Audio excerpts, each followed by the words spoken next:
Good morning, we're in the record. As chairperson of the Alcoholic Beverage and Cannabis Board for the District of Columbia, and in accordance with DC Code Section 2-571(c) of the Open Meetings Act, OMA, I'm welcoming you to the regular scheduled meeting of the Alcoholic Beverage and Cannabis Board. This meeting is being conducted pursuant to guidance made available by the District of Columbia's Office of Open Government regarding electronic meetings held by public bodies. Electronic meetings by the ABC Board are authorized pursuant to Section 2-577A of the DC Code. Pursuant to the OMA requirements, notice of today's meeting was provided 48 hours in advance of the meeting on ABCA's website and on the District Central Meeting calendar. The notice included the time, date, agenda, and call-in or login information for public participation. This electronic meeting is being hosted by a WebEx account provided by the District of Columbia government. Please address any questions or complaints to the OOG at opengovoffice@dc.gov. My name is Donovan Anderson, chairperson of the board. I would like to introduce the other members of the ABC board who are also participating electronically. Please respond when I announce your names. Mr. David Meadows. Good morning, Mr. David Meadows, present. Mr. Ryan Jones. Morning, Mr. Ryan Jones, present. The board has 3 members in attendance for the conduct of business today, and that constitutes a quorum. There's just one case on today's calendar. And but before I call the case, I just need to do some housekeeping before I forget to do this. So I'm going to do some agendas this morning.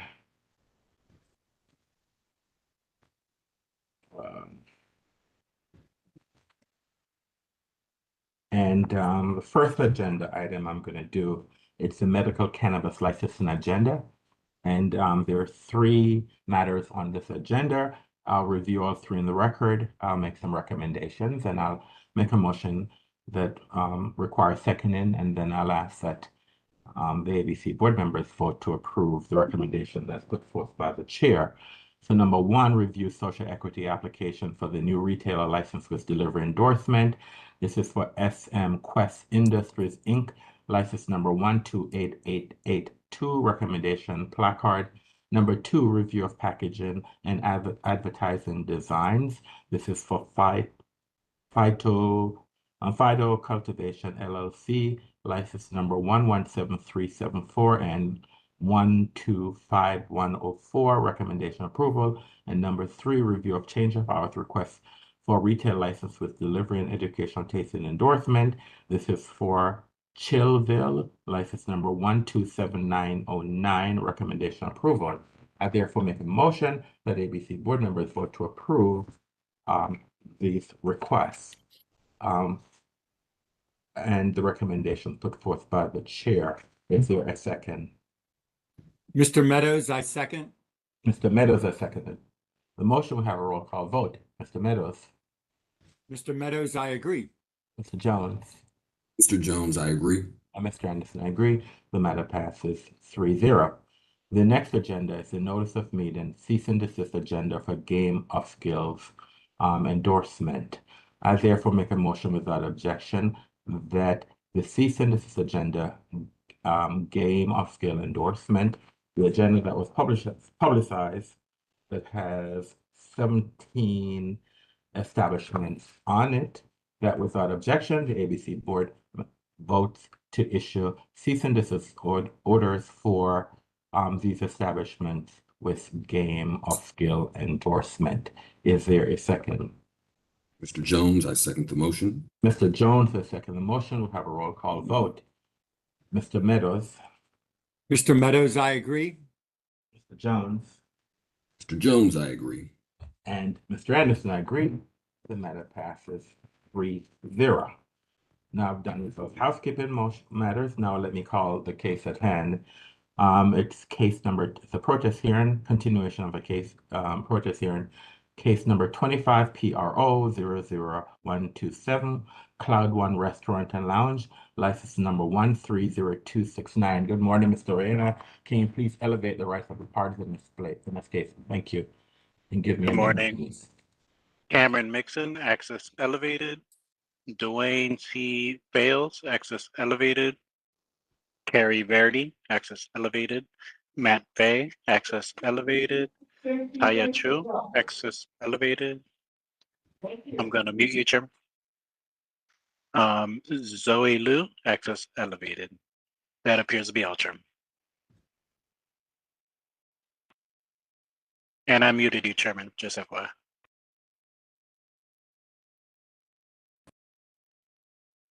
I apologize. I'm back. Mr. Oriana, my computer has been delivered. I'm very happy.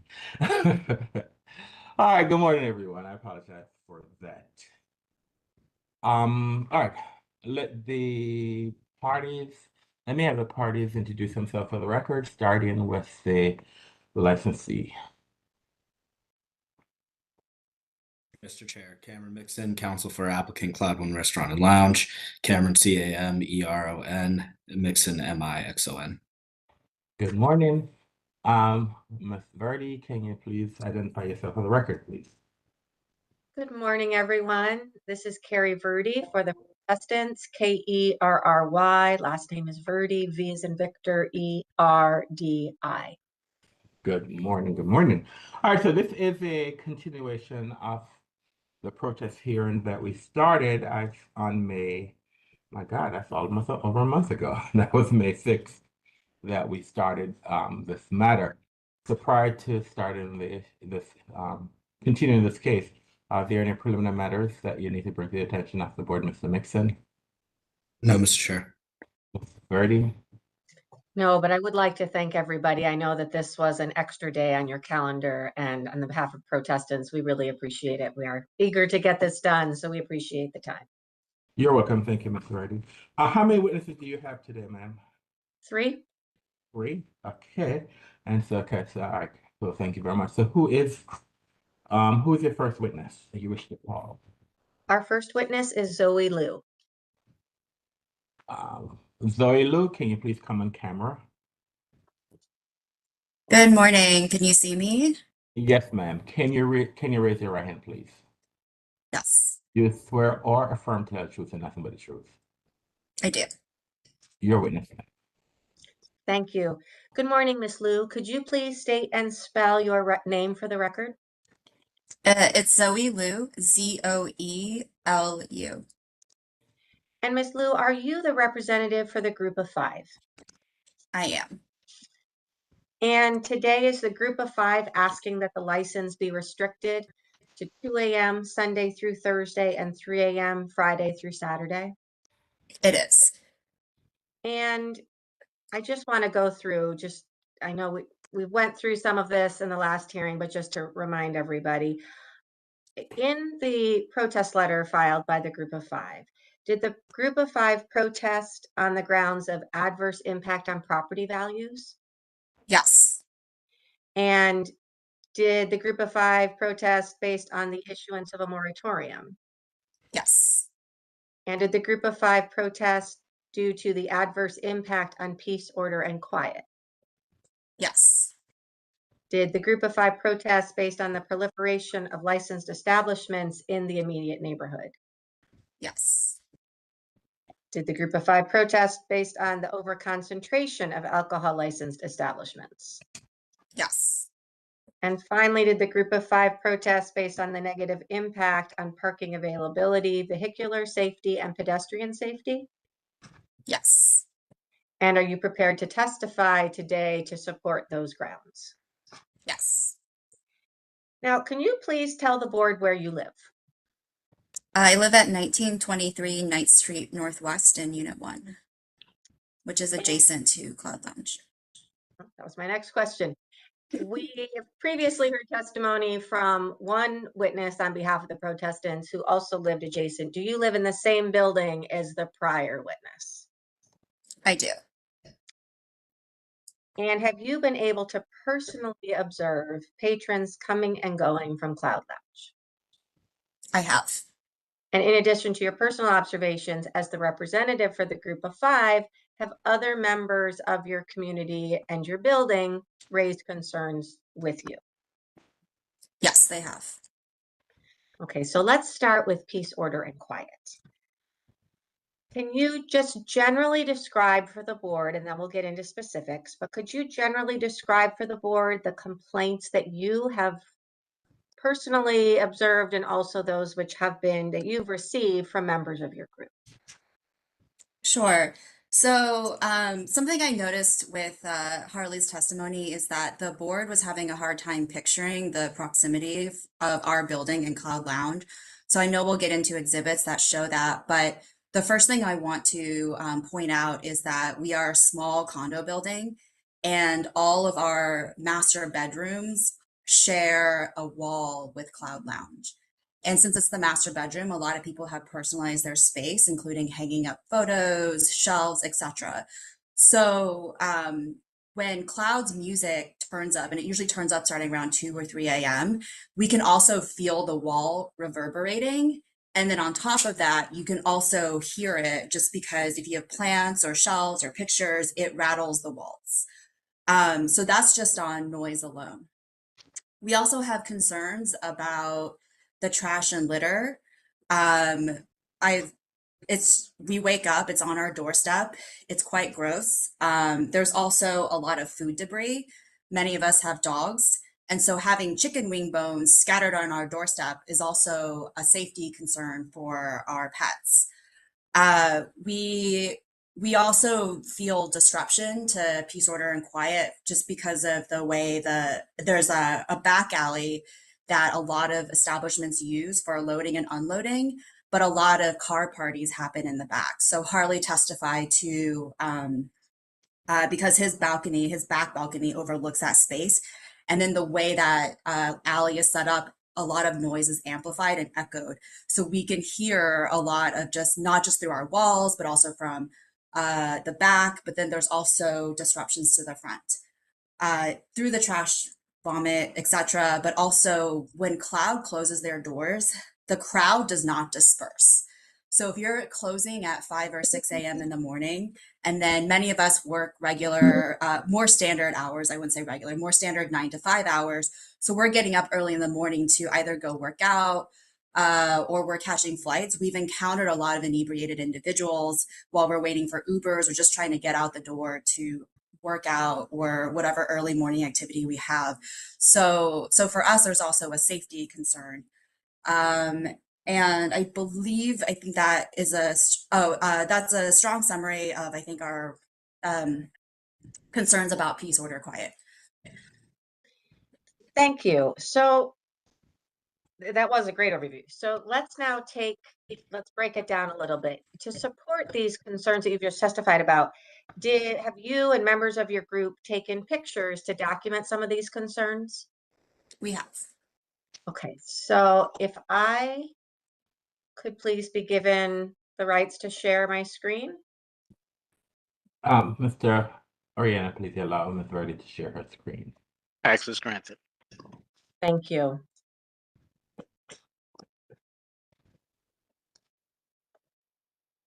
Okay, Ms. Liu, on your screen, do you see Protestants Exhibit 12? I do. And could you please tell the board who took this picture? I took this on the morning of June 15th, 2025. And could you please describe what everybody is looking at in this picture? So first you can see my building is clearly labeled 1923 is our address. And then you can see the proximity of Cloud Lounge, which is directly next door to us. And then what I was documenting is just the trash. And this is typical of what we would see on the weekends after Cloud closes. Okay, and actually, let me show a few more, and then I'm going to ask a kind of overarching question. I'm now going to show you what's been marked as Exhibit 13. Objection. Excuse me. Mr. Chair, we stipulated at the outset of the proceedings that the issues would relate solely to the operations that fall between 2 a.m. and 6 a.m. And it's very clear from these pictures that we're not looking at these hours. These are the middle of the day.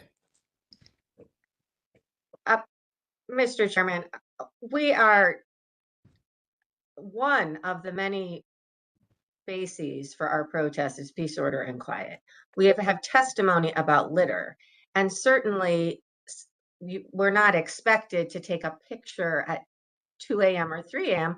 This shows litter that was left after the closing, which is at 6 a.m. and is related to Cloud Lounge. These are clearly I'm going to overrule the objection, Mr. I do have some concerns. However, Mr. Mixon, you have an opportunity to cross-examine, and which I expect from you, and so I'm going to overrule the objection. So I'll overrule the objection at this juncture, but you have the opportunity to cross-examine, and I might have myself have some questions to ask. So go ahead. And Ms. Liu, and I apologize, before we move to Exhibit 13, I'd like to move the admission of Exhibit 12. Mr. Mixon, do you have any objection with Exhibit 12? Other than otherwise noted, no, Mr. Chair.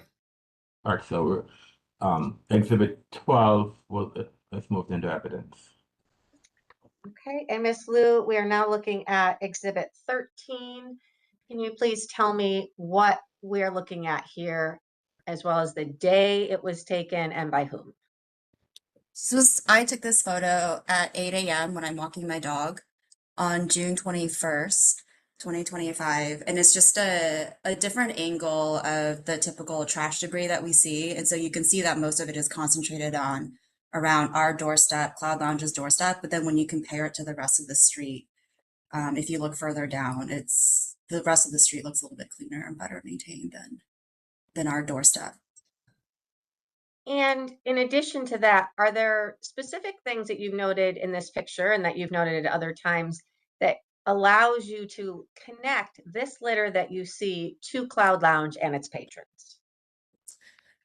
So I read the ABCA investigators report. I also read the report that was generated by the private investigator that was hired by the ANC.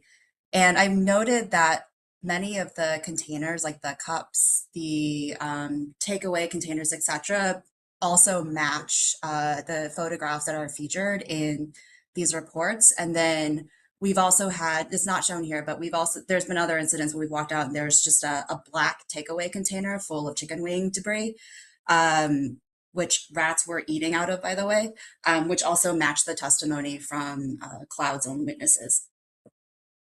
Thank you. I'd like to move the admission of Exhibit 13. Mr.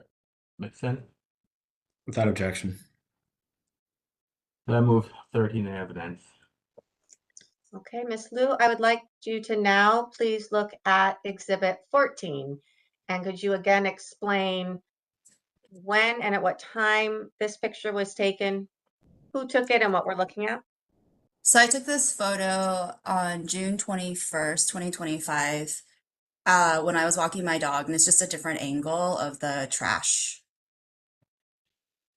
And approximately what time do you walk your dog? 8 a.m. And you again see trash here that is consistent with what you saw both in our investigators' pictures as well as the ABCA investigators' report? I do. I'd like to move the admission of Exhibit 14. Mr. Mixon, Without objection. so we move number 14. Okay, I'm now going to show you what has been marked as Exhibit 15. And Ms. Liu, do you know who took this picture and on what date? I took this photo also on June 21st, 2025 at 8 a.m. Is this just another angle of the same trash that we have been looking at? Correct. Move the admission of Exhibit 15. Mr. Mixon, No objection. without objection, we move Exhibit 15. And now to look at Exhibit 17. And Ms. Liu, could you please tell us what we are looking at here? Well, before I ask what we're looking at, do you know when this picture was taken and at what time? I took this photo on February 17th, around 8 a.m. when I was taking my dog out. And it's actually a photo of the broken glass. So someone, I guess, had tried to smash their way into Cloud Lounge. And I had actually sent this photo to Cloud Lounge's counsel, Cameron, just with a note saying it's not protest related, but just for his clients to address the matter. And was there immediate follow-up by Cloud Lounge to clean this shattered glass? I know Cameron acknowledged receiving the message, and I think he forwarded on. But in terms of when this was actually addressed, it sat for at least 8 to 10 hours. I can't remember the time frame correctly, but I remember walking by later in the afternoon and sending a follow-up email saying, just FYI, this hasn't been addressed. And the reason I had raised this concern is that there's a number of unhoused individuals that just kind of hang out on the block. So it was just to address any possible concerns about looting from this establishment. But then when I walked by, I would say like closer, like later in the evening, I can't recall the time anymore. It looked like they had addressed it closer to when they were opening the establishment. Was there safety concerns raised in your neighborhood about broken glass being left on a sidewalk for an entire day? There are, because there's during the day, Why- it's a pretty high While traffic. I'm sorry, but this is a vandalism. I mean, this is why we even having testimony on this issue. This is not a protestable issue. Well, And this Mr. is Chairman, because if I may, it undermines the credibility of one of their witnesses. They had the head of security testify that they promptly clean up all litter and in the neighborhood, and to have broken glass for 12 hours when they have been notified of it undermines any assertion that Cloud does promptly clean, and it also contributes to peace, order, and quiet concerns when there is a safety concern of glass all over the uh, sidewalk that they've promptly been notified of and that is not cleaned. Mr. Chair, if I may object, prior testimony is established. The establishment closes at 6 a.m. and staff do not arrive at the establishment until the opening of the business on the next day at 5 p.m. Of course, they couldn't address it, and of course, a vandalism committed against them is not a relevant issue as to the nature of the appropriateness of their establishment. They definitely did not want to have their window smashed. Mr. Chair, this is not about them wanting their window being smashed. It's about their cleanup Okay. and their being a good neighbor. all right, that's fine. Go ahead. Go ahead. Go ahead. I'm the one who butted in, so let's move ahead. So, all right. Okay. Were you done with this? Were you done with this exhibit? I wanted to move the admission of Exhibit 17. Mr. Mixon. Objecting to relevance because both the vandalism took place after the close of business where there's no way that they could address it. It doesn't speak to any operational questions of how the establishment is run, provides nothing probative about the way they handle their business. It was fixed, in fact, in the same day. And if I may disagree, they open at 11 a.m. So to say that this couldn't have been promptly cleaned is not accurate. And I think it can go to the wait, but not admission. It'll go to the wait. I'll allow it in, Mr. Mixon. You're allowed to do vigorous cross-examination with this witness of this exhibit. Okay. All right. All right. So I'm going to allow it in. All right. Thank you. So, Ms. Liu, we've now looked at exhibits 12, 13, 14, 15, and 17, all of which depict either trash, litter, or in this instance, glass on the sidewalk. Following, well, let me take out 17, 12, 13, 14, and 15, all of which depict a large amount of trash in front of the establishment in your home at 8 a.m., 2 hours after Cloud has closed. We have heard testimony that all trash is promptly cleaned. Is it accurate from what you have personally observed that after Cloud closes its operations, they ensure that all litter has been removed from in front of their establishment? No. do you, and even though you've only taken pictures of 2 days, do you regularly observe trash in front of Cloud after it has closed its operations? I do. Thank you. I now would like to move to Exhibit 22. I apologize. I don't want to leave these on the screen long. They're disturbing. Okay. Can you tell us, Ms. Liu, what we are looking at here in Exhibit 22? Yes. So my neighbor Mike was exiting the building when a Cloud patron exited at the same time and vomited on our doorstep. So he was trying to step out of the building. And did you say he personally observed the patron walk from outside of Cloud to then vomit on the doorstep? He did. And you know how long it took for Cloud to clean the vomit from the doorstep? About an hour. We don't have a water spigot on the front of our building, so this was not a mess that we were able to address properly. Okay, I would like to admit Exhibit 22. Mr. Mixon. Object to the relevance. It's not clear that this came from what the information we have, that this came from a Cloud patron. Moreover, there's a lot of reasons people can vomit. It's not clear that anything related to the establishment's operations led to this individual vomiting. They could have been ill independently. I'll give it the weight that it, whatever weight it's due. So I'll allow it in, and you can cross-examine. Yeah, I'll allow it in and give it whatever weight it's due. Thank you, Mr. Chairman.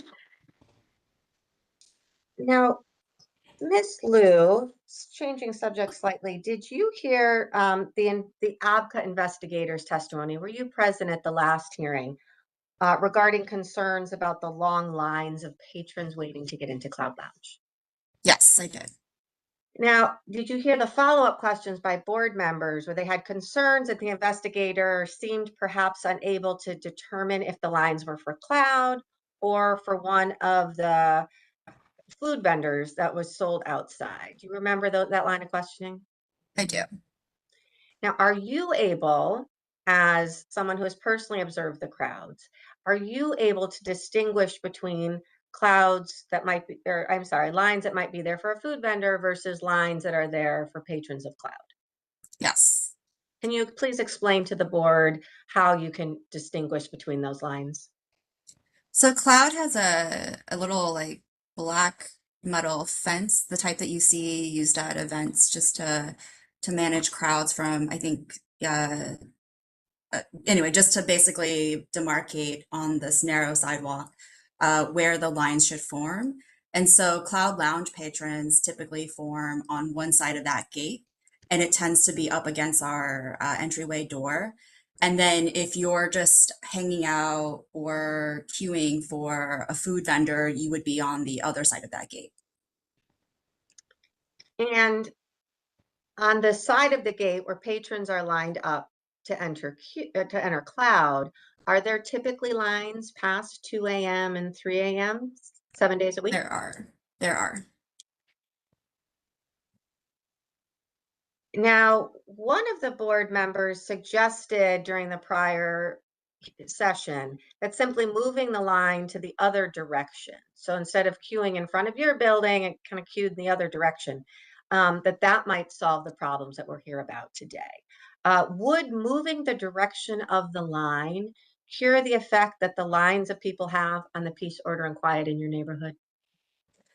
No, it's just a drop in the bucket for us because the issues are numerous. We're right now focused on peace, order, quiet. And so to that point, the crowd, people just loiter regardless. And when the establishment closes, they're still loitering outside of the business.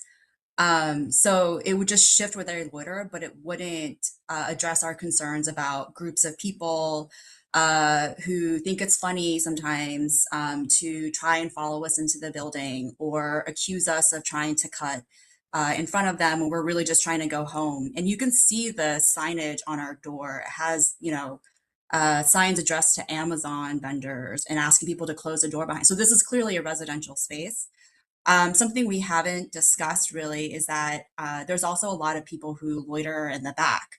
And this is what Harley was testifying to, is that because of the way that back alley is set up, a lot, especially with the Shays, because they're a much taller building, that noise echoes and amplifies. And so we also have a lot of car parties that happen in the back. You can feel the reverberations from music speakers. You can hear that they're getting ready to wrap up in the car and then walk around and go into Cloud Lounge because they're open still until 6 a.m. So moving the line is considerate, but it doesn't address the crowd management and just the fact that we still have noise reverberating against our master bedroom walls. A lot of times that music does just sounds like it just goes up for some reason, like at 3 a.m. It's just much louder. When you know you would expect it to be I guess like wrapping up or tamping down. And do these patrons who are waiting to enter an establishment at 2 a.m., 3 a.m., if it's one of the only establishments open at that time, do they also then attract other vendors to your neighborhood? They do, because it creates this feeling that this block is, you know, an all-night entertainment zone. And so recent issues that have cropped up since the first protest hearing, so last month, is that now there's additional food vendors coming onto the street. And you know, we've placed numerous 311 requests because it fills up our trash bins, but they're also playing loud music. And for some reason, there's a jazz artist now that performs like on the street. And, you know, that music is nice at 9 p.m., but when it's 3 a.m. and you're trying to sleep, that music is very disruptive. Thank you. So I'd now like to move on to the topic of the impact on parking availability, vehicular safety, and pedestrian safety. Before we look at any exhibits on this topic, could you please generally describe for the board the group of 5 concerns about parking availability, vehicular safety, and pedestrian safety? Sure.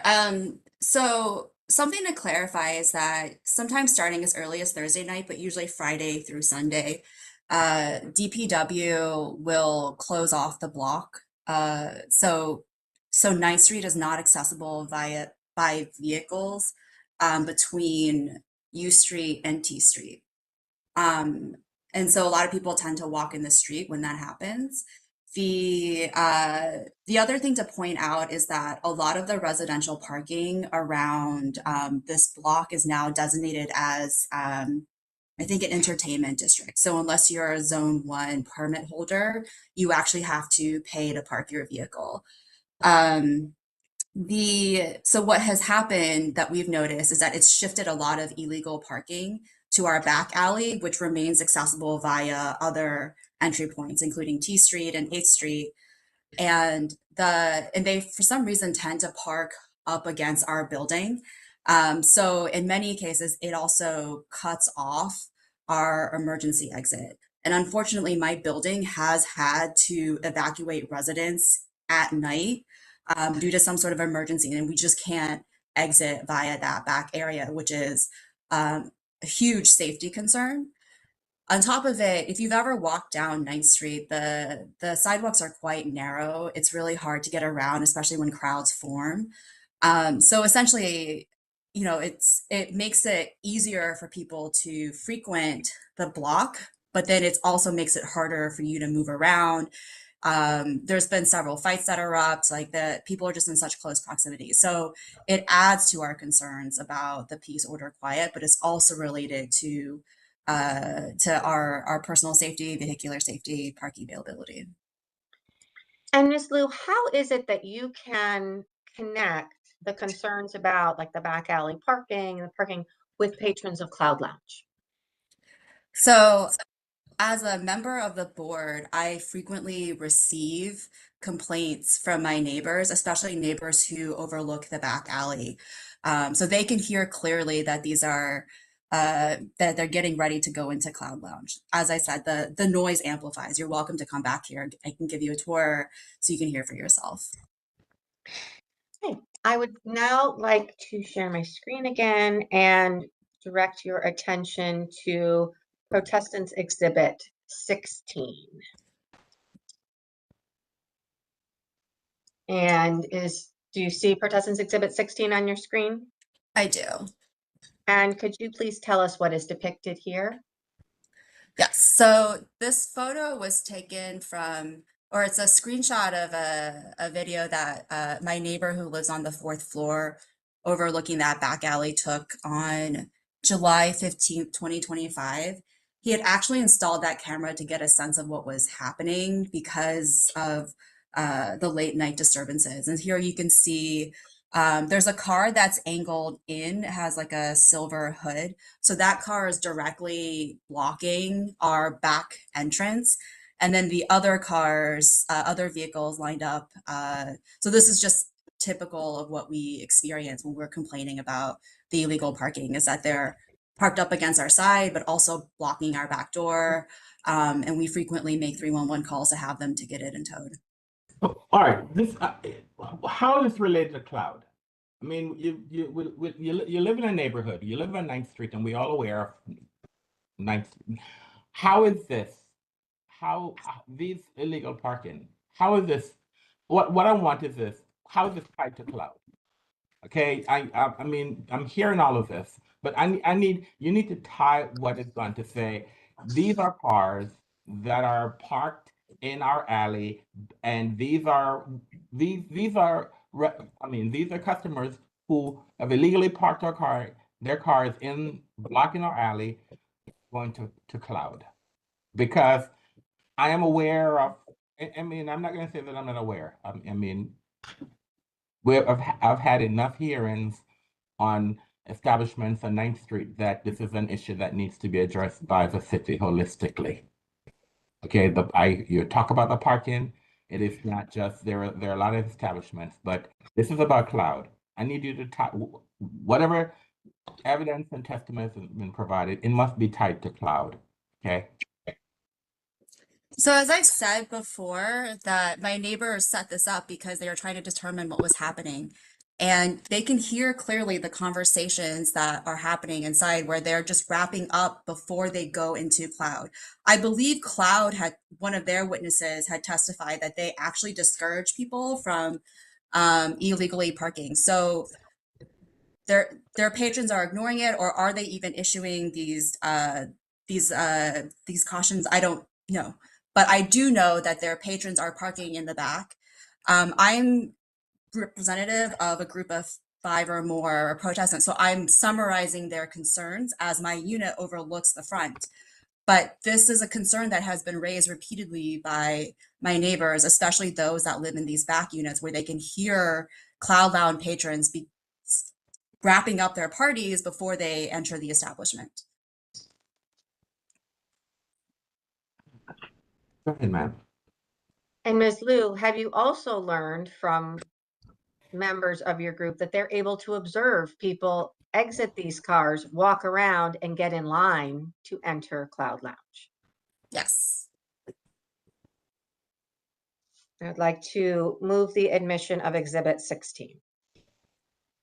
Mr. Mixon. Yes, Mr. Chair, I object both for the reasons you've previously set forth, that there's no clear relationship between any of these random cars and any number of other businesses, but also do notice the timestamp. This photo was taken from before 10 p.m. In that this is a hearing specifically about the issue of hours of operation after the sale of alcohol. This isn't materially relevant evidence. There's a whole number of other businesses that are open at this time and other reasons for people to be back there that have nothing to do with cloud. Mr. Chair, she testified that the individual that took this picture or took this video did so specifically because of concerns about illegal parking and heard patrons from these cars say they're going into cloud. That is certainly relevant to this case. All right. Anybody else heard that? I mean, Mr. Mixon, for what it's worth, I will admit it. I mean, I prefer to, if there is an appeal, I prefer to, whatever concerns I might have, I prefer to allow documents in. However, you have the ability to cross-examine the witness on all these documents. And so we'll, at the end of the day, we'll give it whatever weight it's due. Okay. All right, so this is Exhibit 16. 16. 16. So I'll move it in evidence. Thank you, Mr. Chair. And Ms. Liu, now moving on to the overconcentration as included in the moratorium zone. All right, this is not a moratorium. The moratorium is not relevant to this hearing. So I'm not going to have any testimony on the moratorium. It is not a relevant issue in this hearing. Okay, that is final. So we don't need to have any testimony on the moratorium because it is not an issue for this protest. Mr. Chair, if I may, overconcentration is a grounds that can be used for protest, and we are using the findings from the moratorium to support the overconcentration issue and the effect that the after hours of Cloud Lounge has on the overconcentration in the neighborhood.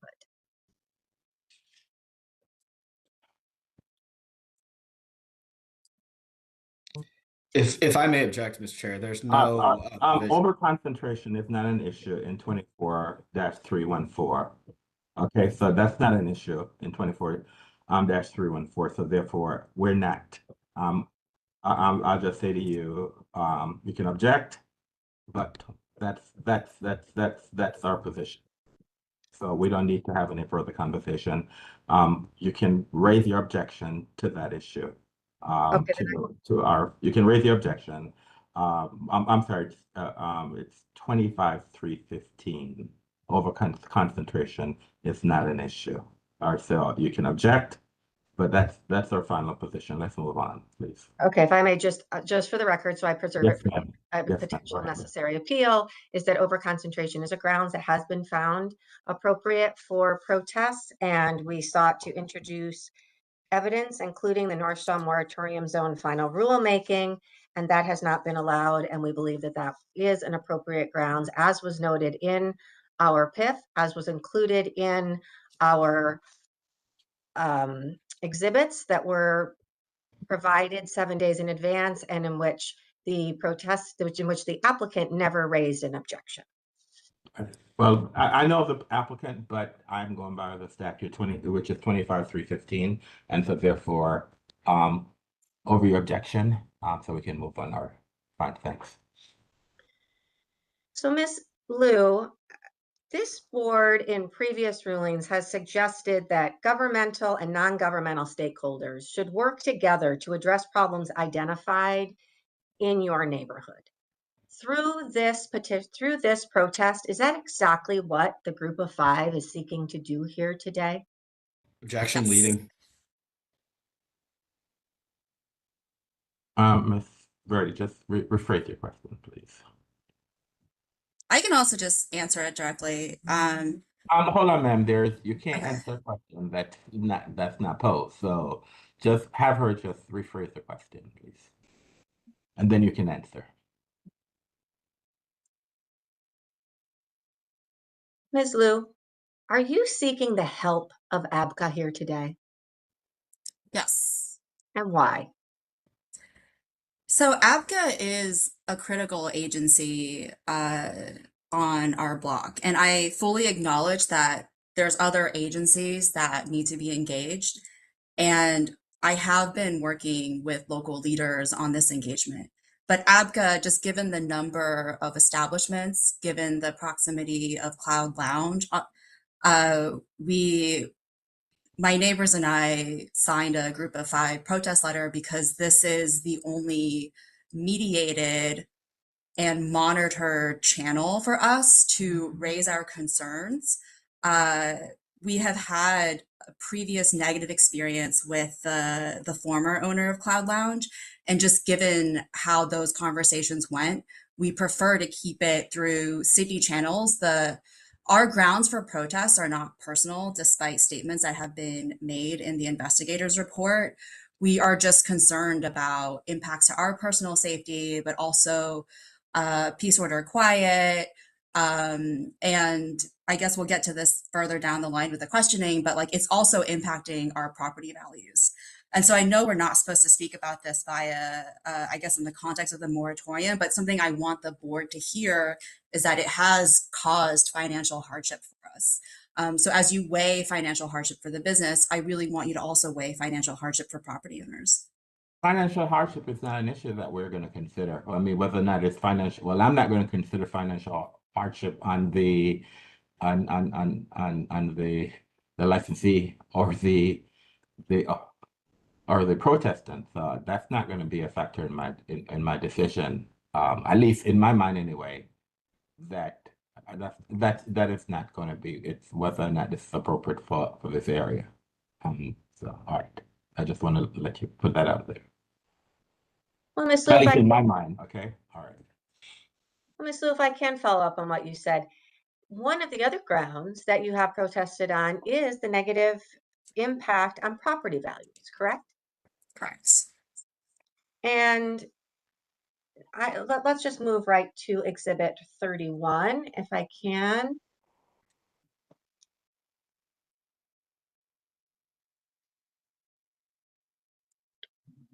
Ms. Lou, do you see Protestants Exhibit 31 on your screen? I do. And could you please describe for the board members who created Exhibit 31 and focus specifically on Section D? Yes, so I created Exhibit 31 with inputs from neighbors in the Westminster Neighborhood Association, as well as neighboring buildings outside of their neighborhood association. Specific to Section D, which refers to my building, it just describes we're a mixed-use building of residential and a commercial floor. But since we've moved in, one of the unit owners has been experiencing difficulties with their property. The property was initially purchased in 2021 when back to work mandates were all over the board.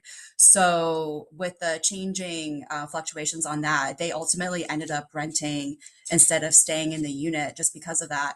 And then that's where they started to experience numerous difficulties. All of the feedback actually was tied to just the disruption of peace, order, quiet.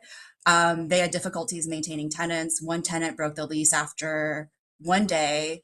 Another set of tenants broke it after 6 months. And then they, at that point, made the decision to sell the unit, and it sat on the market for over 18 months. Received a lot of negative feedback about the surrounding area. So they ended up reducing the price, and so it sold.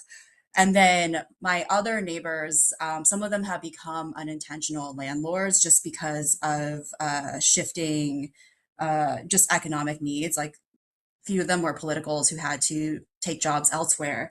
And because of this situation, they've had to turn to renting their unit because we've seen what's happening with sales in the area.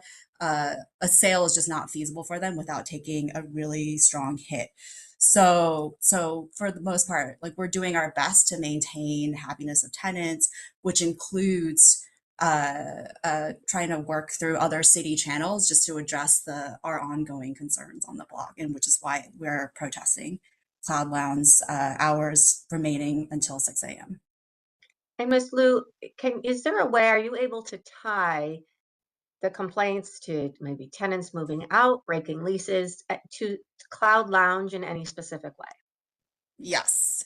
So for one of the tenants, that broke their lease after 6 months, he actually participated in some of the early moratorium conversations, and that was his direct feedback, was that he had actually gone to the extent of, texting the DJ and asking them to lower the volume, but it just still wasn't enough, and so that's why they wanted to break their lease.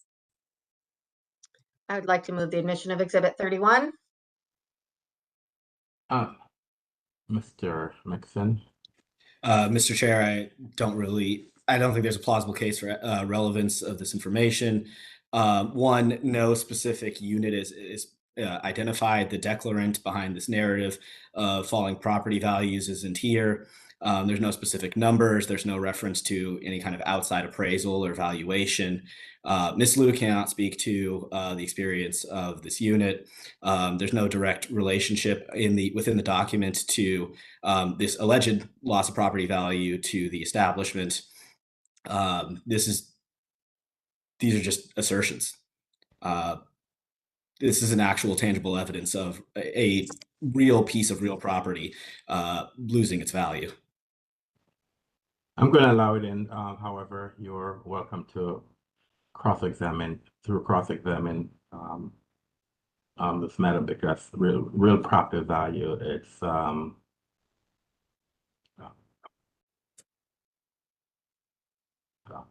I'll allow it in. Thank you, Mr. Chairman.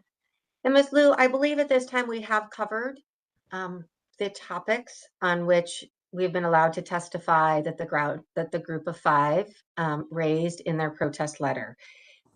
Is there anything further, any further evidence regarding these topics that you have not presented to the board today that you'd like the board to hear? Yeah, I mean, I know that Chair Donovan is not sold on financial impacts, but I hope that the other board will take this exhibit into strong consideration. I did not go into detail on neighboring property values, but something I do want to raise is I do have permission to share that it impacted Unit 3. And you can actually find sales data. It's publicly available just on, I think, any sort of real estate website you use. I think the building across the street, ArtView building, which they've also participated in other tavern license protests, their building has taken significant hits. 2 units sold in the past 2 years. They're like third floor units, 301, 302, I think. So you can also look up that data to verify. There's another unit that's coming online soon. And the owner has also told me directly that he does not anticipate that he'll sell his property for anywhere close to the original purchase price. Due to limits on the number of witnesses that can be included, this is why they're not testifying, so which is why I have to aggregate this testimony. And I want to point out that beyond this moratorium zone, similar units, because real estate agents use comps, they actually sell at closer to the original purchase price. So we're taking significant hits here, and maybe that's not compelling enough for you, but in this economic climate, this is a real issue for us. And my neighbors are making decisions based on, like, can they sell? Do they have to rent? If they rent, they might be renting at a loss, but that loss is less than taking significant hits to their sales price. Another thing I want to bring up, I know the board did not want to hear testimony about the moratorium zone, but I cannot emphasize. Ma'am, listen, if I said that it is not a relevant issue here, I don't need you to talk about it, okay? So let's not go there. Okay, I wasn't trying to be disrespectful. Ma'am, I've made a finding on that issue, and let's move on. The moratorium is not an issue in this hearing, and I think, and I know you're saying that the board chair, how I feel about it. There are several factors. Yes, real property value is an important issue for this board. That's a protestable issue. Yes, that is. That we will take in consideration real property value. But there are a lot of issues going on. I mean, this is about Cloud Restaurant. If this was the only establishment on 9th Street, yes. Okay, but there are a lot of establishments on 9th Street. You had testimony about these are the food vendors who are selling in front of your building. Okay, so therefore, this is about cloud. So therefore, you're asking us to make a decision about cloud, and we'll make a decision about cloud. But I mean, interest rates are sky high. There are a whole lot of other issues going on. Maybe some people don't want to live on 9th Street because of, as you stated, because you stated the reality of 9th Street. Okay, that's what I'm saying. So yes, I'm listening to the testimony you're saying, but remember, everything that we're talking about must be tied to cloud, and that's what I try to bring you back to cloud. You're asking us to make a decision about Cloud Restaurant around this one establishment. You're asking us to reduce the hours, okay? And that's what you're asking us to do, which we will consider and make that determination, okay? So at the end of the day, you're not asking us to cancel the license. You're saying reduce the hours to Sunday through Thursday, 2 a.m. and Friday and Saturday, 3 a.m. That's what you're asking us to do, and that's what the board is going to consider doing. Okay, so to be on, just to respond to that really quickly, to be honest, ma'am, this is not. It's not about the moratorium. It's going back to cloud. Ma'am, listen, ma'am. Okay, listen. You're a witness testifying Ms. Verdi asked you a broad question, like she asked you questions, and now you're now wrapping up, which that's really not really allowed in a court of law. There has to be a witness. There has to be a specific question to a witness. You were just saying, okay, is there anything else you want to say? And now you're bringing in everything that you didn't get a chance to talk about before, and that's not necessarily an issue. That's not necessarily what we do here. So what I'm trying to do is to bring a nexus to this specific establishment. That's what I'm trying to focus it, because as I said before, the only establishment we can address in this hearing today is Cloud Restaurant and Bar. That's if there's another protest on another 9th Street establishment, we will address that establishment specifically. Okay, ma'am, I'm sorry. You have had an opportunity to speak. I'm not going to have you talk for another 10 minutes and there's no question posed. If Ms. Verdi has a specific question she wants to ask you, she can. But I'm not going to have you talk 20 minutes about something else where I told her she can't talk about the moratorium, and then you decide that because you're not happy, you're going to talk 20 minutes about the moratorium, ma'am. Okay? So no. So I'm going to end this portion of your testimony. If Ms. Verdi has a specific question she wants to ask you, she can ask you and you can answer. Okay? All right. Let's move on. A few wrap-up questions, Ms. Liu. Based on what you have learned from other tenants in your building for which you are the board and here representing today, is it your understanding that property values or leases have been broken specifically because of noise emanating from or other conditions related to Cloud Lounge specifically? Yes, correct. And based on your observations and the observations of others in your building that you are here representing today, is it your understanding that the parking in the back that poses a safety issue is related to patrons of Cloud Lounge? Yes, correct. And have you and other members of your group of 5 felt physically threatened or scared for their safety, specifically due to patrons in the line to enter Cloud Lounge? Yes. And does that occur after 2 a.m. Sunday through Thursday and after 3 a.m. Friday and Saturday? Yes. And do you believe that the peace, order, and quiet, the parking concerns that you have raised today, while not fixed, would certainly be helped if the hours were curtailed to be in line with the majority of other businesses in your neighborhood? Yes. Thank you. I have no further questions at this time. Mr. Mixon. Thank you, Mr. Chair. Indulgence. Ms. Liu, do you have any experience working as a real estate agent or otherwise expertise in the real property market? No. Are you prepared to make assessments about real property values or the causal factors that explain them?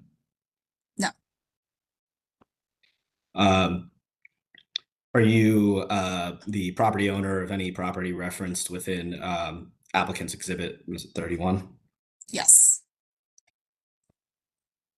Of specifically the unit 3 that you referenced in the testimony after the exhibit, or is that your property? I do not own unit 3.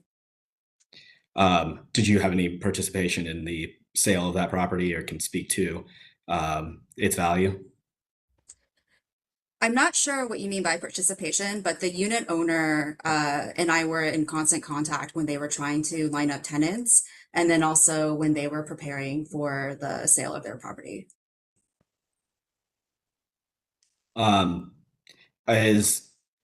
licensed establishments the sole factor driving fluctuations in the real property market, or are there a whole other range of factors? Objection. She was not called as an expert witness on property values. She was simply a fact witness to the property values in her area and that she has knowledge of as the chair of the board of her building.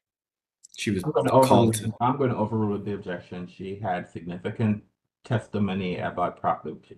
She's not presented she's not presented as an expert, but she had extensive testimony. So to the best of her knowledge, she can testify. She can answer the question if she can. Sorry, what was the question? I just need it repeated. Are there other factors that drive the fluctuation of real property values besides the existence of a licensed establishment? Yes, I am aware that interest rates are high. Yes or no? Thank you. Objection. Could she please be allowed to finish her answer? I Just think ask and answer.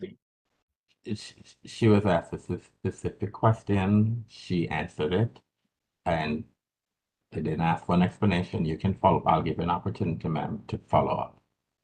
So, if you want her to further elaborate, I'll give an opportunity for you to ask her further questions. Okay, go ahead. Thank you. Regarding Exhibit 16, the back alley photo, is it correct that that was not taken during the hours relevant to this protest? Correct. And also sticking with the questions on that photo, you did not personally hear any of these back alley individuals say they were going into Cloud. Isn't that right? No. Do you recall prior testimony both from ABCA's investigator Davis and from Cloud's security manager Ronald Scott that there is that congregation along 9th Street happens independently of Cloud? Yes. So then is it not possible that density of people or noise associated with them along the street happens for reasons other than Cloud? So the lines to Cloud are very clear. So that density going into Cloud is clearly Clouds. And then independent of that, there is density. Does that answer your question? It does. Thank you.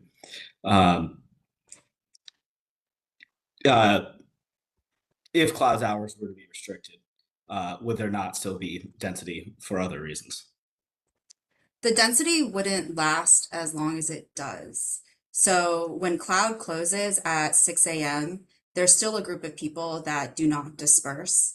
And then sometimes a car will pull up and they try to keep the party going. So the reason that we're asking for the hours to be curtailed, and I think this was just a point I was trying to make earlier, is that in our optimal scenario is that Cloud's license would not be renewed and they would just shut down. But here we're saying, we're taking middle ground and saying, can you just bring their hours back in line with what is, I guess, what the other businesses adhere to, which is the 2 to 3 a.m. So that way, when they shut down, that density will disperse before 6 a.m. Changing focus. Continuing on the lines. Do you recall prior testimony, both from the same two witnesses, the investigator as well as Cloud security manager, that Cloud regularly performs searches and ID checks to permit entry? I do. And could the length or duration of a certain length of the line be explained by that thorough security procedure? Not fully. Question. Sorry, that just calls for speculation. I mean, she doesn't know. Let's move on. She answered the question, so let's move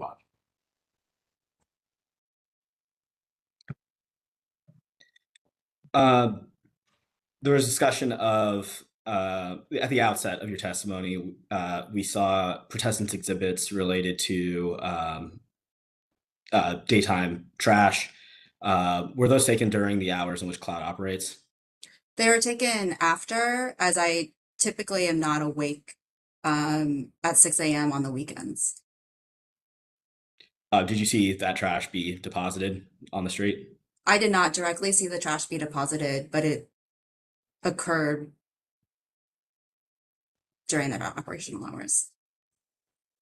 How do you know that? The containers match the containers that Cloud uses. So like I think what stands out for us is the little white cups, which matches the private investigators' reports. And then also your witnesses testified extensively about ordering chicken wings. And so we typically find black containers of chicken wing bones on our doorstep. And how do you know that these are not similarly identifiable containers, maybe coming from even the same supply vendor from other establishments, other dining establishments. I mean, your witnesses testified that they're mostly selling food between 3 to 6 a.m. and that they're one of the only vendors that sell food between 3 to 6 a.m. A lot of the trash that we also find on our doorstep are pizza boxes, but your Cloud Lounge does not sell pizza boxes or sell pizza. And Go ahead. Oh, sorry, you can finish if you were.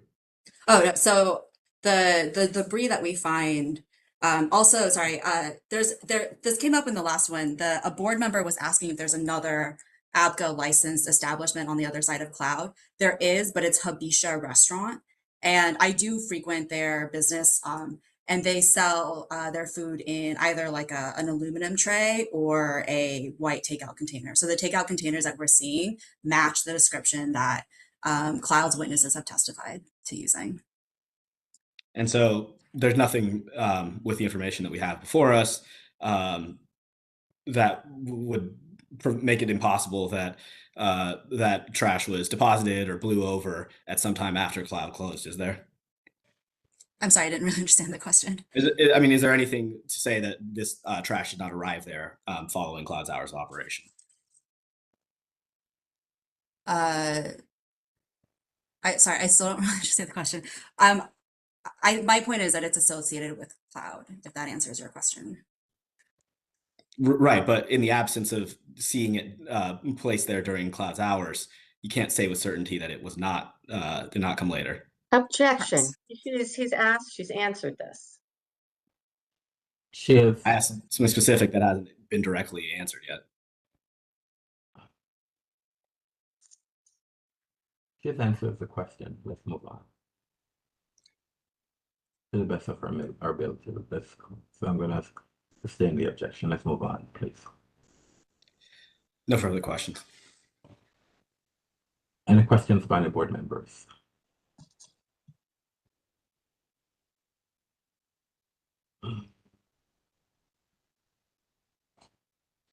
Go ahead, Mr. Meadows. Yes, hello. Good morning still, Ms. Liu. Thank you for being here today. I am the commissioner that mentioned if the line could be moved. I was concerned about your residents' safety. I think that if people were seeing them blocking or thinking they were jumping in line, it would start conversations that need not be held. Knowing that the market on the other side of the Cloud One closes at that time, it would just make sense to me to move that line in the opposite direction. I do agree, though, you're right, that especially when the street is closed down and at 3 in the morning when all the other clubs are closing, that you have a party-like atmosphere on 9th Street. 9th Street, I believe I first went to my Ethiopian restaurant about 40 years ago, right there on that block. So the good thing about cities is that cities grow and they expand and they change. And so that's always a good thing about living in a city. So I appreciate your testimony. I did write down, you mentioned that you had negative experiences with the previous owner of Cloud One. Could you let me know what experiences you have with the current owners of Cloud One? So we purposely focused our engagement with the current owner through the protest process. I'm not going to speak to the contents of this, but I think the first time I ever engaged with him was through the mediation process. The previous owner of Cloud Lounge passed away, and then the business was sold. And so I do not know how to get in contact with someone unless I go into the establishment. But for the most part, just based on that prior experience, the protest process is the only channel that I've used to engage with him. And we've never even spoken directly in the protest process. It's always through other representation. Okay, so as you're the chairman of your condo association, correct? Board member, correct. Oh, you're a board member. Okay. So you haven't had a one-on-one conversation to share your concerns directly that way, but through the protest. Okay. Correct. And Correct. okay. Well, I just wanted to explain myself a little, and I thank you very much. Thank you. All right, thank you. Mr. Mixon, any recross? Ms. Liu, do you recall prior testimony related to how late night patrons access cloud? Objection. I don't think this is outside the scope of any questions that Mr. Meadows just asked him. So what was the question, Mr. Mixon? Does Ms. Liu remember prior testimony related to how patrons arrive at cloud at these hours? I'm not really We're speaking of clear. conditions around Hold What on, the hold on, ma'am, question- hold, ma'am, hold Sorry. on, ma'am. Okay. All right. bouncing off the If discussion. there's an objection, ma'am, that's not for you to speak. You speak when I said that you can speak, ma'am. Okay, that's when there's an objection, I'm speaking to the attorneys, and then you don't speak until I say you can answer the question or let's move on. Were you saying something, Mr. Nixon? This is following up on discussions of the conditions around cloud. My understanding is Board Member Meadows simply asked a question about her interactions with the Right. owner. And this is beyond The owner, and also he talked about the line. So Mr. Mixon, that's beyond. Do you have a specific question to ask? I'll move on. Thank you, Mr. Chair. Do you have any redirect, Ms. Verdi? I do not. Thank you, Mr. Chairman. Thank you. Ms. Liu, thank you very much for your testimony. Thank you very much for being here today. Thank you. All right, Ms. Verdi, I neglected to share this with the board. I'm sorry, with the parties, that we have a hard stop at 1 o'clock. And I didn't realize that this witness would have been this long. Because you have 2 more witnesses, is that correct? I do. Are they just as long? Mr. Fales should not be. However, Mr. Fay is likely to be, his direct testimony is likely to be about a half an hour. All right, guess we have to stop at 1 o'clock. So that gives us 1 hour and 15 minutes. Okay. All right, Mr. Mixon. As referenced in the first part of the proceedings, it's potentially the subject to protest and testimony, the intention of the applicant to reserve the possibility of rebuttal evidence following protest and testimony. Did you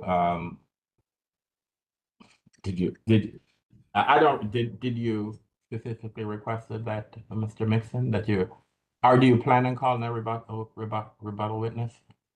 I believe it is likely that we will, but it will be responsive to specific assertions in protest and testimony. All right, that's fine. All right, I'm just saying that we have a hard stop.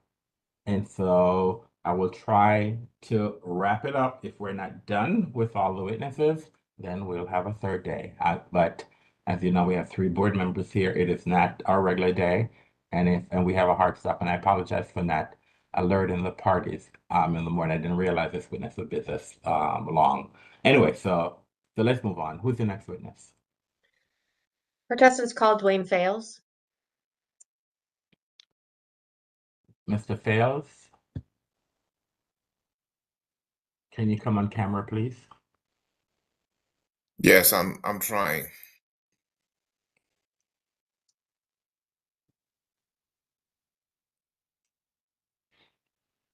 Who is this witness, Ms. Verdi? Mr. Fales is an investigator that was hired by the Okay, protestant. yeah, yeah, he needs to be on camera. Okay, Okay. I'm Mr. sorry, I'm Fales, here. Mr. Fales, can you raise your right hand, please? Do you swear or affirm to tell the truth and nothing but the truth? I do. Your witness. Thank you. Mr. Fales, could you please state and spell your name for the record? Dwayne Fales, that's D-W-A-Y-N-E. Last name is F as in Frank, A-I-L-S. And Mr. Fales, where do you work? I'm currently employed as a private investigator. And prior to working as a private investigator, where did you work?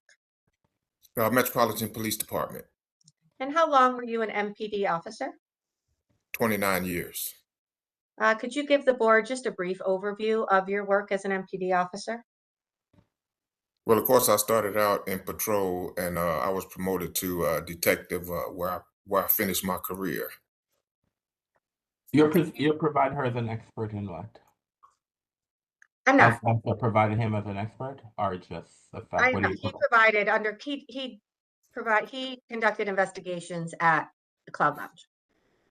I'm just giving you some background on who Okay, he that's is. fine. No, I was trying to, if you work, like, I know he's testified in front of us before. He's also testified, I believe, with Mr. Mixon. So I was gonna see if we can cut through some of the preliminary if he didn't have a concern. Okay, go ahead. I'm done with my preliminaries. So, Okay. were you hired by the ANC to conduct an investigation into this case? Yes. And Mr. Fales, did you visit Cloud Lounge on the morning of Saturday, February 7th, 2026? Yes. And what time did you go to Cloud on that day? Approximately 3:11 a.m. And when you entered Cloud around that time, do you remember about how many people were in Cloud? Between 75 and 100 people. And were most of the patrons drinking something out of a cup? Yes. And can you describe the type of cup they were drinking out of? A small white plastic cup. Miss Verdi, can you provide art? You said it's a 3:11. Is that correct? Correct. Can you start off what hour, what time, what was their legal hour on this specific day? In the sense that we're talking about 3:11. Were they supposed to stop selling at 2 o'clock?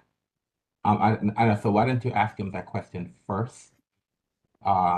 Just so we can put on the record whether or not they're doing something. Okay.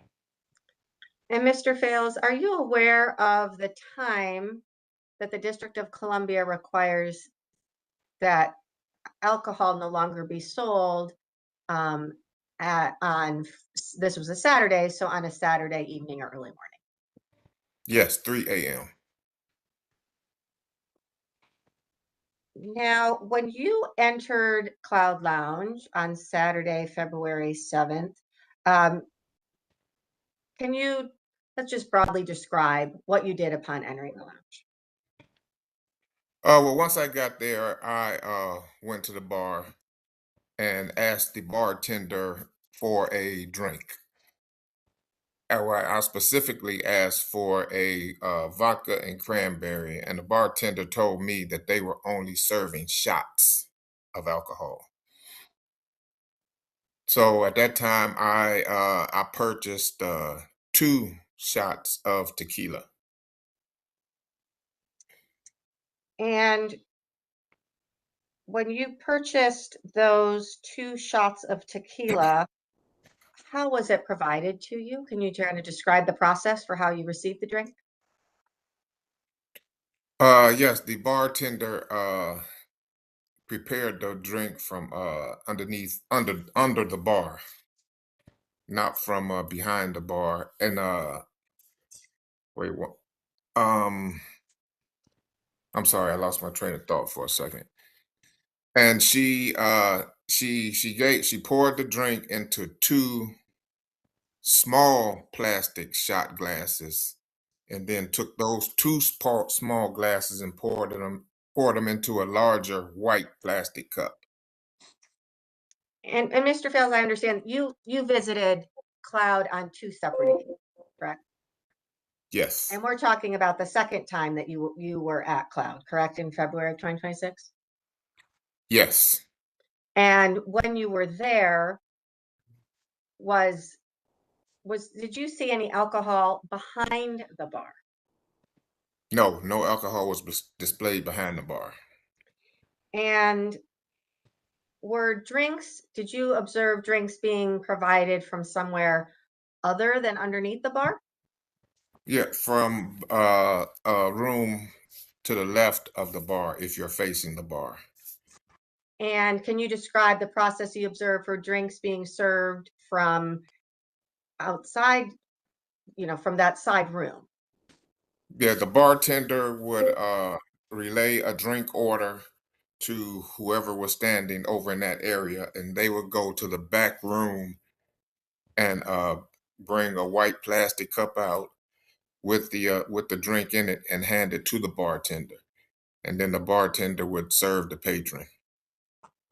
And do you know what types of drinks the patrons were ordering when they were being served from that side room? Alcoholic beverages. And how do you know that? I heard what they were ordering. And when you ordered tequila, did you take a sip of what was provided to you? Yes, And can you tell us what was provided? it was tequila And how do you know? because I've drank tequila before. Now, were you here? Did you listen to the prior testimony of day one of this hearing?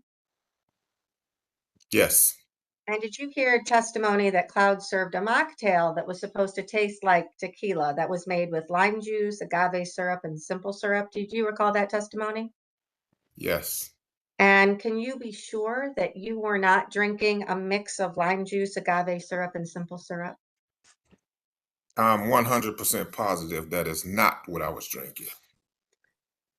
Now, when you were there, did you also ask the bartender about food service? Yes, she told me that they sell wings and fries, chicken wings and fries. Did she offer you a menu? No. While you were there, did you observe anybody else eating? No, there was no evidence of food being served on the tables, on the bar area. It was only plastic white cups on the bar area and the tables around the club. What about, did you observe anywhere things like napkins, silverware, ketchup bottles, dirty plates, anything like that? No, none of that. While you were at Cloud Lounge on February 7th, did you take any pictures? Yes. Okay, I would like to show you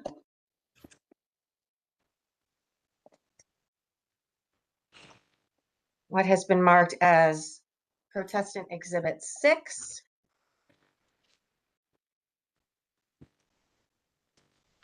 Mr. Fales, do you see here what has been marked as Exhibit 6? Yes. Is this one of the pictures you took while at Cloud Lounge on February 7th? Yes. And can you please describe what we're looking at in this picture? I was documenting the white plastic cups that were on the bar and slightly behind the bar. Any evidence of any food service here at the bar? No. I'd like to move admission of Exhibit 6. Mr. Mixon, Without objection. without objection. Okay, now Mr. Fales, I'd like to show you what's been marked as Exhibit 7. And could you please tell us what we're looking at here in Exhibit 7? Additional cups on the bar, a hookah, and you can see in the back that there was no alcohol behind the bar. And can you tell us anything about this man we're looking at with the baseball cap on backwards? Yeah, that was one of the guys that was bringing the drinks from that side room to the bartender and to the bar area. The young lady sitting in the background to the left of him is she was also doing the same thing. Okay, and you indicated here that there's a hookah on the bar. Did you observe hookah while you were at Cloud? No. Did you see them sitting out? Oh, yes, I saw that one sitting out, yes. Okay. Do you recall the testimony from the manager, Ms. Antona, who testified that they did not serve hookah? Yes. Based on what you observed here, is that accurate? No, it's not.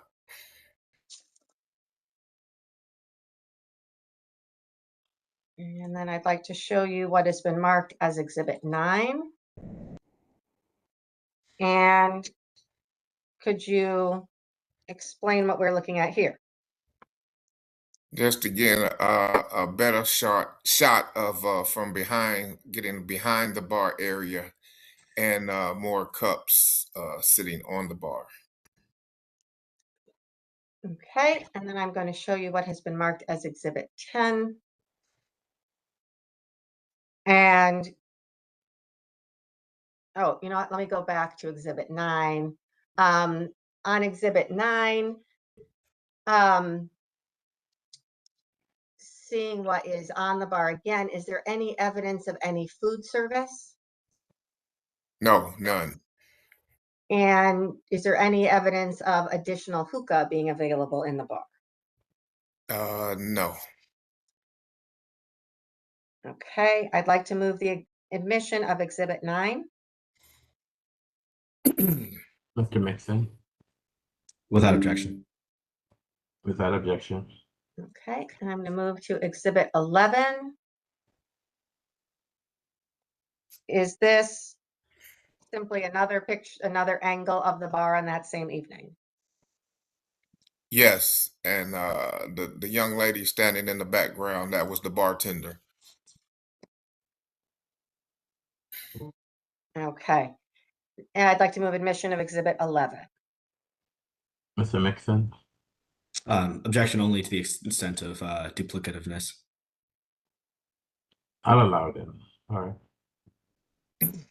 So, kind of wrapping up your visit on February 7th, 2026, is it your testimony based on what you observed and what you conducted on that day that you were served an alcoholic beverage after 3 a.m. by the employees of Cloud Lounge? Yes, I was. And did you similarly observe other people being served drinks after ordering an alcoholic beverage? Yes. And did you observe people being served drinks from a side closet that was not from behind the bar? Yes. At any time, were you told or did you hear the bartender tell any of the patrons who ordered an alcoholic beverage after 3 a.m., we no longer serve alcohol? No. So let's wind it back. Did you also visit Cloud Lounge on Saturday, October 25th, 2025, last year? Yes. And do you recall what time you went to Cloud Lounge on that day? It was approximately 2:30 a.m. And what did you observe at the bar that night? Almost the exact same circumstances as February 2nd. I'm sorry, February 7th, 2006.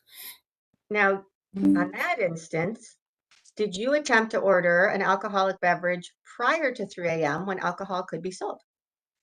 Yes. And tell me what happened. On that instance, the bartender retrieved the drink from the side room to the left of the bar. And what kind of a drink did you order? Don Julio tequila. And were you served Don Julio tequila? Yes. And even though it was prior to 3 a.m. when you ordered the drink, where was the drink served to you from? From the back room. And what kind of a cup was it served to you in? Same cup as before, a small white plastic cup. And did you stay at Cloud Lounge after 3 a.m. on that day? Yes. And did you hear people ordering alcoholic beverages after 3 a.m.? Yes, they were. And at any time, did you hear a bartender say, "We no longer sell alcohol"? No.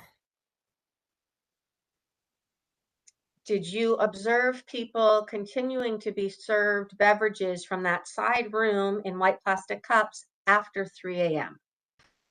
Yes. And as with your visit on February 7th, on October 25th, did you also take pictures? Yes. Okay. I'd like to turn your attention to Protestants Exhibit 4. It's just taking a minute to load. So while we are waiting for this to load, if I could ask you, while you were there on October 25th, did anybody offer you a food menu? No. Did you observe anybody eating on that occasion? No, I did not. Did you observe on that day anybody or anything laying around the bar, the tables to demonstrate that people have been eating? Ketchup, napkins, silverware, anything that would support that food service had been taking place? No, none of that was present. Did you ever see anybody holding a menu like the one that the applicant has introduced in this case? No. Did you ever see that menu laying around? No, never seen it before. Okay. I'm now going to show you what's been marked as Exhibit 4. Is this a picture that you took while you were at Cloud on October 25th, 2025? You're not sharing your screen, ma'am. Oh, sorry. Here you go.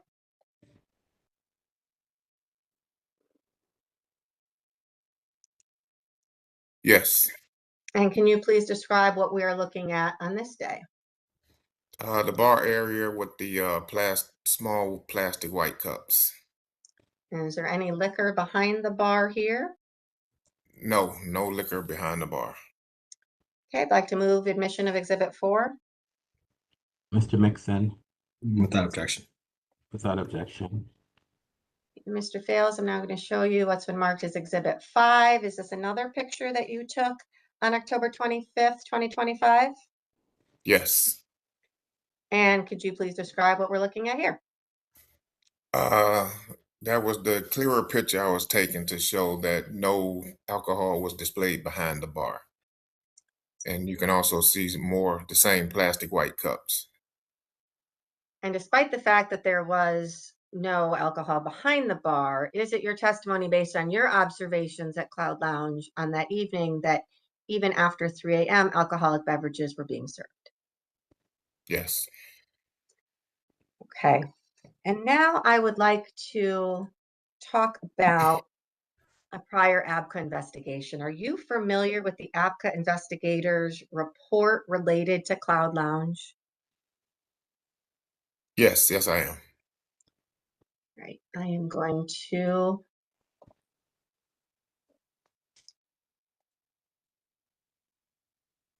share my screen again.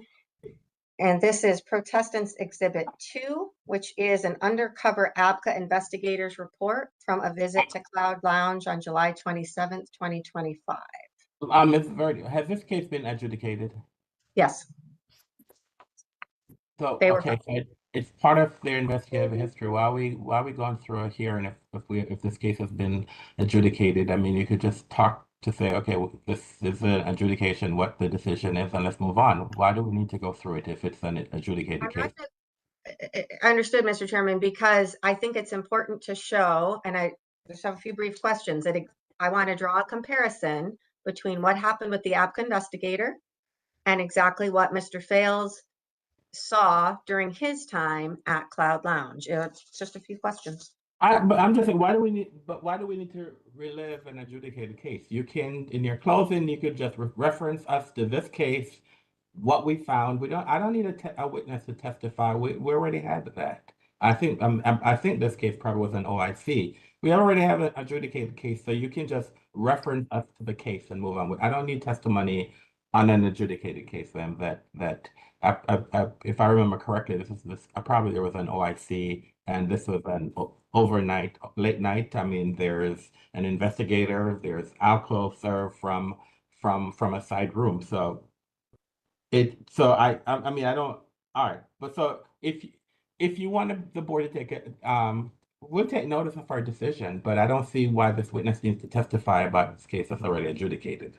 That's just, Well, Mr. Chairman, I think it's extremely relevant about the bad conduct of this applicant. I'm not disagreeing with that, ma'am. I'm just saying it's an adjudicated case and whatever decision the board is going to make. So, I mean, in your close, you can talk about the investigative history and you can bring up this case, but I don't see what benefit having this witness testify to an adjudicated case for they were selling I remember this case. Okay, It's very similar to the testimony we've heard before. So I think just bring it to our attention to reference this case, but I don't think it's necessary to have this witness testify about what's already in this case. And if I may, Mr. Chair, I'd note the objection of repetition. I believe Ms. Verdi has questioned multiple witnesses already on the same subject. Right. So let's move. I mean, well, you can reference the case, ma'am, but I don't think it's going to help to have this witness go through an adjudicated case. That's okay, just. if I may can I confirm, please, that Protestants Exhibit 2 is in the record? It is part of the course. It's part of the board's records, and if I remember correctly, it is referenced in the case report. Okay, I'm just confirming. So if I just may ask 2 quick questions. Mr. Fales, since you are familiar with this report, we won't go into the details of it. Is what you observed on your 2 separate visits to Cloud and the manner in which you were served or viewed or observed others being served alcohol identical to the procedures followed in this report? Yes. And the only other question I'd have is investigators Exhibit 7, are those the same white cups that you observed? Yes. So in wrap up, in your experience as an investigator and an MPD officer, has Cloud continued to sell alcohol after hours despite the ABCA investigation in July 2025? Yes. Yes, they have. Thank you. I have no further questions of this witness. Thank you, Mr. Mixon. Yes, Mr. Chair. Mr. Fales, thank you for being here this afternoon. It's good to see you again. Thank you.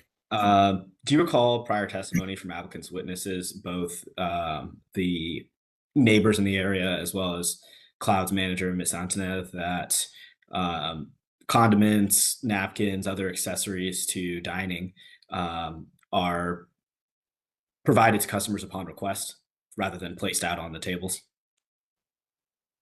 Yes, I recall that being said. And so if you didn't observe it, is it possible that nobody had requested those accessories at that time? It's possible.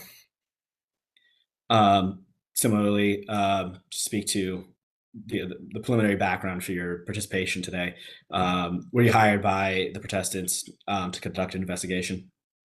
Yes. To assist in their protest case for restrictions on the license?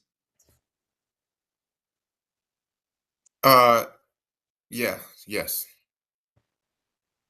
Did you photograph all parts of the interior premises of Cloud? No, just the bar area. And I took a few pictures here and there where I could without being observed. Would you have taken photographs of patrons dining if it didn't assist with the protestants case? If I would have saw patrons dining, yeah, I would have photographed it. I'm going to turn to Protestants Exhibit 10 and share screen.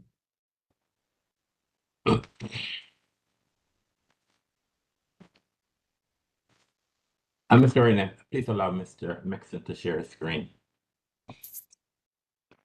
Thank you, Access Mr. Chairman. granted. Thank you.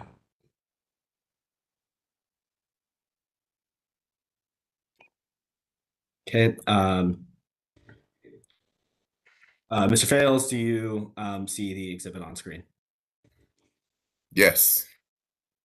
And this is this the exhibit used to stand for your testimony that you purchased an alcoholic beverage after 3 a.m. at Cloud? Yes. Yes. Is there any purchased item provided on the receipt? No, wait. Let me zoom in. No. Okay. No purchased item. So we can't tell from the exhibit that it was an alcoholic beverage that was purchased. Is that correct?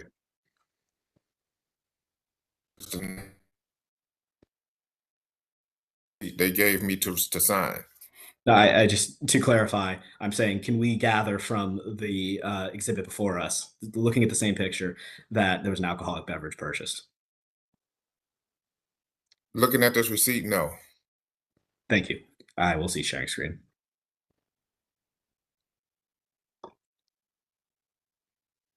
Similarly, with reference to Protestants exhibits that refer to plastic cups, can we tell from the plastic cups that there's alcoholic beverages in them? Not just looking at them. Thank you. No further questions. Any questions by the board members?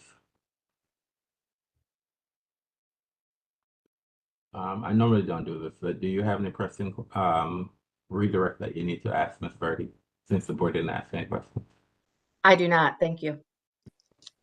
Phil, thank you very much for your testimony today. Have a great day. Thank you. Who's your next witness? Ms. Verdi? Commissioner Fay. Commissioner Fay. You're trying to end this hearing today. You don't want to go for a third day, Ms. Verdi? Well, let's ask that. I do not think that his testimony, cross-examination will be done in 45 minutes. I believe that we're gonna finish this hearing today. I don't want you to rush. Time is a factor. However, time is a factor. We're gonna finish this today. But Well, I'll note, Music Mr. to my Chair. listen. Time is a factor. You question your witness. Okay. If you need to, I told you what we're working with. I'm not telling anyone to rush through any witness. Okay? All right. Go ahead, ma'am. Mr. Mixon, you will be fine. Okay, Thank sir? you, Mr. Chair. I'm just trying to keep the board Mr. aware of. Mixon, you will be fine, Mr. Mixon. Go ahead, Ms. Verdi. Thank you, Mr. Chair. I'm sorry, Mr. Chair. Do I need to be sworn in? We haven't there. I can call. Thank you, Mr. Fay. Yes. Yes, I promise. Mr. Fay, do you swear or affirm to tell the truth and nothing but the truth? I do. Your witness, ma'am. Thank you, Mr. Chair. Commissioner Fay, could you please state and spell your name for the record? Matt Fay, F as in Frank, A-Y. And are you here today representing the ANC 1B? Yes, I am. And what is your role with the ANC 1B? Commissioner for Single Member District 1B01, Secretary for the Commission, and Chair of the ANC 1B Economic Development Committee. And what grounds did the ANC 1B protest the Cloud's license? On the basis of peace, order, and quiet. And we'll get into the details, but broadly, what are the ANC's concerns regarding Cloud being allowed to operate until 6 a.m. 7 days a week? ABCA documentation of after-hours liquor sales, MPD, multiple MPD responses for public safety issues and violations, crowds that are gathering and creating disruption in the immediate area, and loud noise complaints that have been submitted by the neighbors. And does the ANC also have concerns about ABCA and MPD's ability to monitor and enforce after 2 a.m. and 3 a.m.? Yes, we do. And what is it that you are asking of the board today? We are asking the board to reduce the hours of operation from the current 6 a.m. Closing hours 7 days a week to an hour closing hour of 2 a.m. Sunday through Thursday, and a closing hour of 3 a.m. on Fridays and Saturdays. And is that consistent with a written ANC resolution that has been adopted? It is consistent with that resolution. It is also consistent with the majority of the operators in the commission area. Okay, I would like to put on the screen what has been marked as Protestants Exhibit 21. Commissioner Fay, do you see that on your screen? I do. And this is ANC Resolution 25-29 regarding late night operations and amplified sound of ABCA licensed establishments in ANC 1B. Commissioner Fay, are you familiar with this document? Yes, I am. The ANC reviewed it, voted on it, supported it unanimously. This was submitted to ABCA Legal. ABCA Legal presented it to this board, and the board reviewed it at a meeting sometime earlier this year. And was this document circulated to all the parties at the time the PIF was filed? Yes, it was. It was included in our PIF, submitted 7 days prior to the initial hearing. And in addition, had the ANC previously sent this document to the board so that the board was aware in writing of the ANC's written position with respect to late night operations? Yes, this resolution was proposed and discussed at 2 public meetings that were duly noticed. The commission voted on this after having public discussion and feedback. It was signed by the commission per our standards. It was submitted to ABCA Legal by the chair of our ABCUR committee, and the ABCA Legal submitted it to the board. And that was probably in March of this year. Why did the ANC adopt this resolution? We wanted to send a consistent message to all of the ABCA licensed establishments in the commission area that the commission would take a standard of protesting any new licenses with operating hours after 2 a.m. and 3 a.m., and that any operators with a track record of violations or a history of issues would also be a focus of protest by the commission. We were looking to set a more consistent standard of what we were, the position that we were taking as a commission. Thank you. Now, if we look at the third and fourth whereas clauses here, they read, whereas by law, alcoholic beverages are not allowed to be sold between 2 a.m. and 6 a.m. Monday through Friday and 3 a.m. and 6 a.m. Saturday and Sunday, yet operating hours are allowed to continue. Whereas the director of ABCA spoke at a duly scheduled ANC 1B meeting expressing uncertainty about what occurs during and what the impetus is for operation when alcohol sales end, yet hours continue. Do you see that? I do. Now, were you present at the meeting when Director Musali spoke to the ANC about those concerns? Yes, I was. I am now going to turn your attention to Protestant Exhibit 1. And do you see on your screen Protestant Exhibit 1? I do. And Protestant Exhibit 1, a link to a video of an ANC video with reference to a specific timestamp? It is. The video is a recording of the ANC public meeting from July of 2025. All of our meetings are either hybrid or online. They are recorded, presented live, and then also uploaded to YouTube for streaming. And could you tell the board what specific statements from Director Musali, which are at the timestamp noted here, raised concerns with the ANC about peace, order, and quiet with respect specifically to the extended hours. All right, hold on. We're talking about Cloud Restaurant, okay? So was there, and I think, and I don't want to put this on, I mean, Director Masali is the director of the agency. Director Masali, he reports to the board, okay? So I just want to, for the record, that Director Masali reports directly to the board. Now, this is about Cloud Restaurant and Bar. Now, I know what the ANC's position is, but unless there are specific references here regarding Cloud Restaurant and Bar, I'm not quite sure why this is not, well, the ANC's position is that we do not want an Operation 4 to 6. That's the general position of the ANC. But this is about Cloud Restaurant and Bar. And so was there specific mention in this public hearing regarding this establishment? You're correct with all that, Mr. Chairman, and we're laying a foundation here, because what Mr. Musali talked about is that when there are bad actors, the hours will be cut.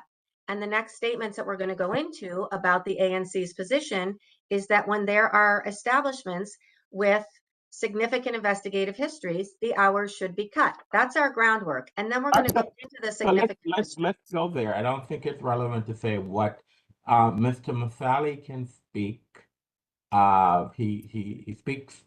He talks about the agency, but as you're aware, all the decisions that are made regarding what goes on in the city is made by the board, and Mr. Masali implements the decisions that are made by the board.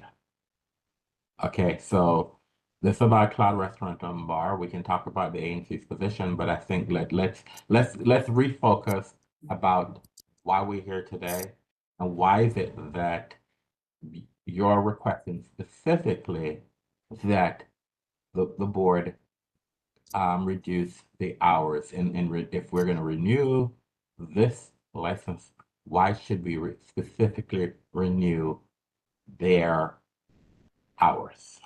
Okay. I would just like to, just for the record, in case I need to go forward, put an objection on that this is not being allowed, given that it is foundational to our entire position as to why this particular location has extensive investigative history. And that that's fine. requires- I'm saying, ma'am, you can do that. We can do that, but we don't need to have a public hearing where Director Masali made statements about bad actors. If he's a bad actor, then have Mr. Fay testify about this owner and why this owner is a bad actor. I think what the other witnesses, they've testified specifically, and we don't need repetitive and redundant testimony, but let's bring this back to this establishment, because whatever decision that's made today by the board, it is just applicable to Cloud Restaurant and Bar. So although it's the ANC's, and if the ANC is gonna protest every renewal on 9th Street, then so be it, and then we'll address those. But we're not going to issue a decision today. We're not going to issue a decision for this case, and that is going to impact every other establishment on 9th Street unless the ANC decide to protest. So let's just move forward with it from there, ma'am. Commissioner Fay, let's pick up there. Is the ANC protesting every single license on 9th Street? No. Why is specific to Cloud Lounge? Why is broadly, and then we'll go into the details, why is Cloud Lounge being protested? If I can provide a tiny bit of background here, there are a significant number of ABCA licensed establishments in the ANC 1B Commission area. There's like 130, 135 licenses. There are probably about 15 to 25 licensed establishments that are on that block, the 1900 block of 9th Street. There are a significant number of those where there was no protest, where there are settlement agreements already in place, settlement agreements that were negotiated. The ANC has reviewed about 130 license applications this year between renewals, changes in scope, new applications. There are only 3 establishments that we have taken to a protest hearing.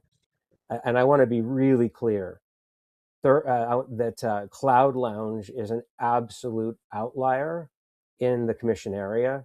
When Mr. Mixon talks about all the other bars on 9th Street and the fact that they are likely to blame for the issues that were testified by Ms. Liu, that is definitively not the case, because we have a lot of very, very good actors, good owners, responsible business people who operate in the commission area. Cloud Lounge absolutely stands out. It is an outlier. That is the reason that we have taken this to protest. And I am happy to go through all of the details that we have accumulated and to share those with the board so that they are aware. But the last thing I will say is that that this does a real injustice to good operators. Good operators feel like they are being put on by bad operators who have a history of public safety violations, service of alcohol after hours, and then they feel like they get punished by the broader community, and that they're left to clean up, literally. So I'm happy to get into it and go through the details, but thirst is a focus because of their individual specific behavior that is different from all of the establishments to the left and the right of them, and they are standing out on their own particular merits of poor action. You said Thirst sticks out. Is that the establishment you meant? Cloud Lounge stands out. We just completed a very, very extensive settlement agreement negotiation with Thirst to ensure that it did not come to a protest hearing before this board. So I need to shift out of that. Cloud Lounge is the establishment that I am talking about here on those issues and today in this protest. And just quickly, I want to move on, but I do want to ensure that Exhibit 21, the ANC resolution, has been admitted into the record. Are you, is it, is it a resolution that you're asking to be admitted because you want us to give it great weight, or is it just an exhibition? Just an exhibit? For both. It's an exhibit that supports our position and also should be given great weight. Yes. Let me ask you a question about that. So was this document voted at an open meeting in accordance with the ANC rules? It was. When was that? Ms. Verdi, do you mind scrolling down to page 2, where our standard documentation is regarding the approval? And if you can read the certification, my eyes can't see that. It says certification after providing sufficient notice for and with a quorum of 9 of 9 present at its November 6, 2025 meeting, Advisory Neighborhood Commission 1B voted with 9 yeas, 0 nays, and 0 abstentions to adopt the above resolution. Was it sent to the applicant with notice that the ANC was asking for great weight? This was a general statement by the ANC. It was not targeted or directed to any particular applicant. However, this copy was submitted in our PIF, and that PIF documentation was provided directly to the applicant 7 days prior to the initial scheduled date of the hearing. Does the document specifically mention Cloud Restaurant? It does not. This is a policy position taken by the commission. And Mr. Chair, I think part of the reason that we're putting this forward, and there have been a number of discussions back and forth about the concept of great weight. I don't want to belabor that point. Part of this commission's belief is that we need to earn our great weight by being consistent in our decision-making processes, in the way that we engage with the community. What we are trying to impress on you and on the board is that we are not being capricious in our actions related to our ABCA protests. We are trying to be very disciplined and very consistent. And this is intended to be a example of how we are trying to do that. I'm gonna admit the document evidence, and in our decision, we will address whether or not we will provide whether or not it's just an exhibit or whether or not we'll give great weight to this resolution. Okay, I say it's admitted, and in our decision, we will specifically address whether or not we're going to provide. We'll evaluate it and make a determination if it has followed the procedures for us to give this great weight. Okay, all right. Thank you. So moving on, Commissioner Fay, you mentioned that you've had conversations with what you termed good operators in the neighborhood. In your role as an ANC commissioner, have these good operators reached out to you specifically with respect to Cloud Lounge's operations? Objection? Yeah. Relevance? What's the nature of the objection? The input of businesses are not a material factor to the appropriateness. He's the NC commissioner, and he can talk about what information if he has gathered from talking to the community. So I'll overrule the objection. He can, but I just want to make sure we just keep this focus on point. So go ahead. He can answer the question. Yes, I have reached out to, as my colleagues on the commission have reached out to, business owners and operators all along the in the commission area on the U Street corridor. We have specifically engaged with what is called the 9th Street Association, which is an association of bar owners and operators on that 1900 block of 9th Street. And we have spoken with them about the general environment that they are operating in. And they have raised to us specific concerns that they have related to Cloud Lounge's operation and how it impacts their broader operation. To Mr. Mixon's comment about relevance, earlier he was placing the blame for a number of the activities that we are directing at Cloud on all of those other operators. And to some extent, I feel like I want to defend those other operators who are doing their very best to run their business. Our focus today is on Cloud. Thank you.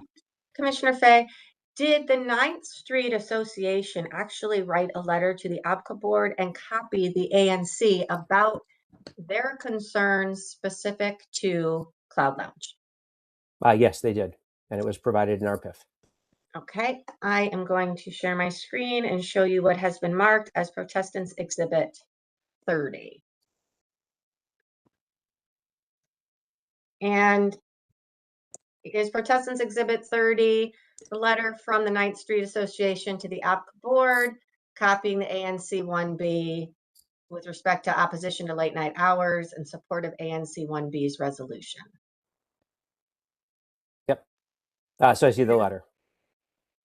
And Again, all right. Is this about Cloud Restaurant? Specifically about Cloud. yes, the entire body of the letter is related about to Cloud. Yes. Okay, fine. Without reading the entire letter, Commissioner Fay, could you please describe the concerns that the 9th Street Association raised with respect to Cloud Lounge's operations through this letter? If you don't mind, if you can zoom in just a little bit, I want to read 1 or 2 sentences from the bottom of the 2nd paragraph going into the top of the 3rd paragraph.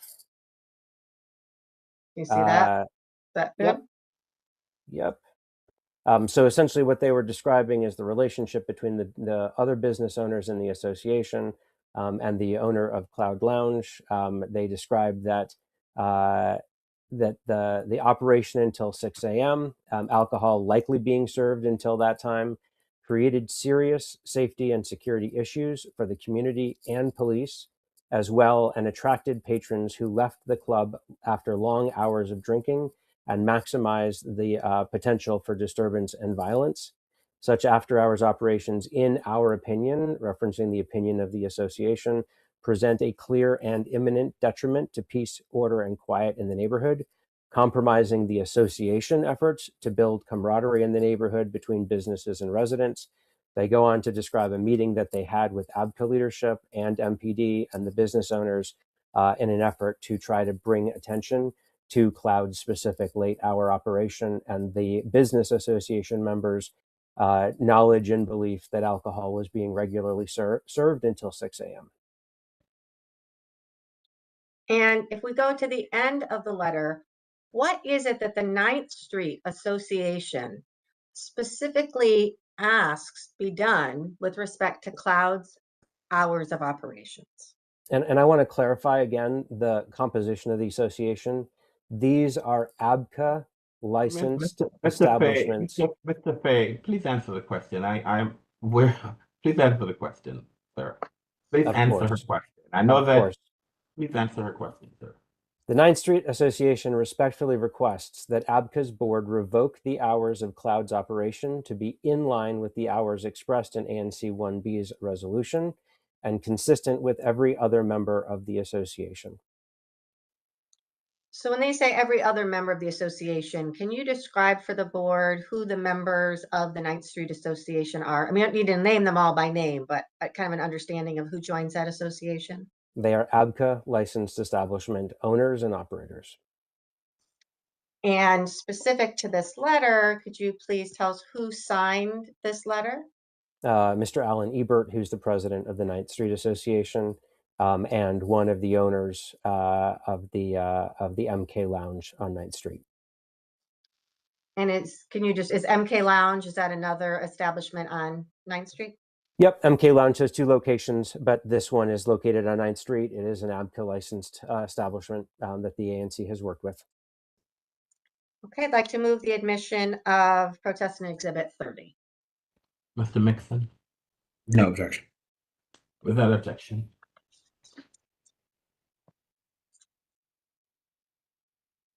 And Commissioner Fay, are you familiar with public incident reports that have been filed with respect to Cloud Lounge? I am. And prior to this hearing, did you gather all the public incident reports related to Cloud for 2025? I did. Okay, I would like to turn your attention to Exhibit 25.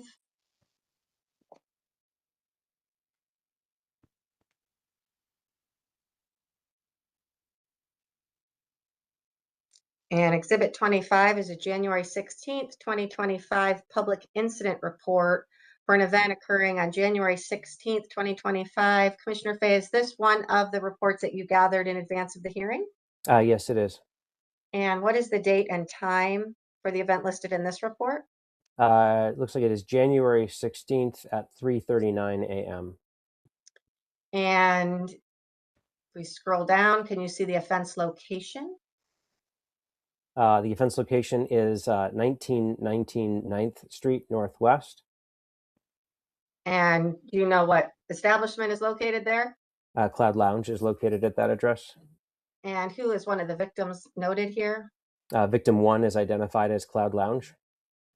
And can you please read the narrative for us? Officers observed.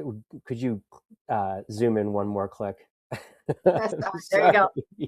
Officers observed commotion between S1 and staff from V1, which was previously identified as Cloud Lounge, and V2, and called for additional units to assist in investigating the matter further. Upon further investigation, S1 had ordered multiple drinks from V1, which was Cloud Lounge, and V2, and S1 refused to pay the bill.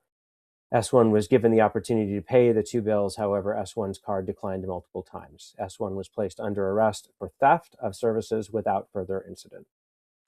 How does theft of services at Cloud Lounge affect the peace, order, and quiet in the neighborhood? It would negatively affect the peace, order, and quiet in the neighborhood. How so? I mean, you have a violation of the law taking place inside of an ABCA licensed establishment, with multiple police units being called to the scene, which is going to put a lot more police activity on the street in front of Cloud Lounge and the adjoining buildings. It's also pulling police away from other responsibilities that they may have to maintain peace, order, and quiet elsewhere in the corridor. I'd like to move the admission of Exhibit 25. Mr. Mixon, Yes, objection on relevance. there's no real nexus of appropriateness of this reported crime to the method of the establishment's operations, other than that they require patrons to pay for services. Cloud didn't facilitate this crime. They asked that the customer pay. The customer was not capable of paying. That's not a relevant issue towards the establishment's mode of operation. And Mr. Chairman, as I'm gonna hold on, miss. I'm gonna allow it in evidence. This specifically about an incident that occurred at 3:19 in the morning. I think the ANC is asking for us to limit the hours to 3 o'clock. So therefore, if whatever the issue is, if this establishment was not, although it said 2:15, I thought she no, said. I'm sorry, that's I put up my next exhibit. This is the one we're talking about. This is exhibit And 20. it said it was, what time was it? 3:19. So I'm gonna allow 3:19 a.m. And I'm allowing it, Mr. Mixon, because of the time stamp. If it was earlier, yes, I probably would not have. But it's 3:19, and it's beyond the hours that the ANC is asking for us to be to be operational. And so therefore, I'm more so concerned about incidents that are occurring after 3 a.m. So I'll allow number 25 in evidence. Thank you, Mr. Chairman. I'm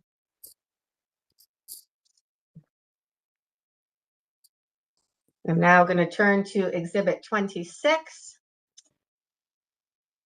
which is an incident report from Sunday, June 8th, 2025. Well, let's just go through the questions. Is this one of the documents that you gathered in advance of the hearing? Yes, this is. And could you tell the board what time the incident occurred that prompted this report? 2:15 a.m. Well, why we having testimony incident occurred at 2:15? Because I mean, if even what day of the week was this? June 8th. This was a Sunday? It's a Sunday. All right, go ahead. Go ahead. What is the offense location? 1919 9th Street Northwest, which is the location of Cloud Lounge. And if you could please tell the board, looking at the narrative, why the MPD officers responded to Cloud Lounge at that date and time. R1 walked into the 3rd District Station on the listed date and time to report an assault, which occurred at the listed location, which was 1919 9th Street Northwest, around 2:15 hours in front. R1 stated S1 had an altercation on the inside of the club with his friends earlier on the evening. R1 confronted S1 on the outside of the club later on that night and asked him, what is the problem? That is when S1 responded by striking R1 to the face with an open hand, causing R1 to lose his balance and drop his cell phone. R1 did not see anybody pick up his cell phone. R1 cannot find his cell phone. S1 left in an unknown direction. DCFD responded and treated R1 on scene. And Commissioner Fay, could you describe why a simple assault, both inside and outside of Cloud Lounge, affects the peace, order, and quiet of the neighborhood? I mean, an assault is obviously going to create disruption and disorder. It creates an unsafe environment. Part of what we heard from testimony of one of the neighbors is that they were nearly assaulted as they were trying to cross the line. Having routine assaults outside of an establishment with others around just creates an unsafe environment. Thank you. I'd like to move the admission of Exhibit 26. Mr. Mixon, No objection. without objection. Exhibit 27.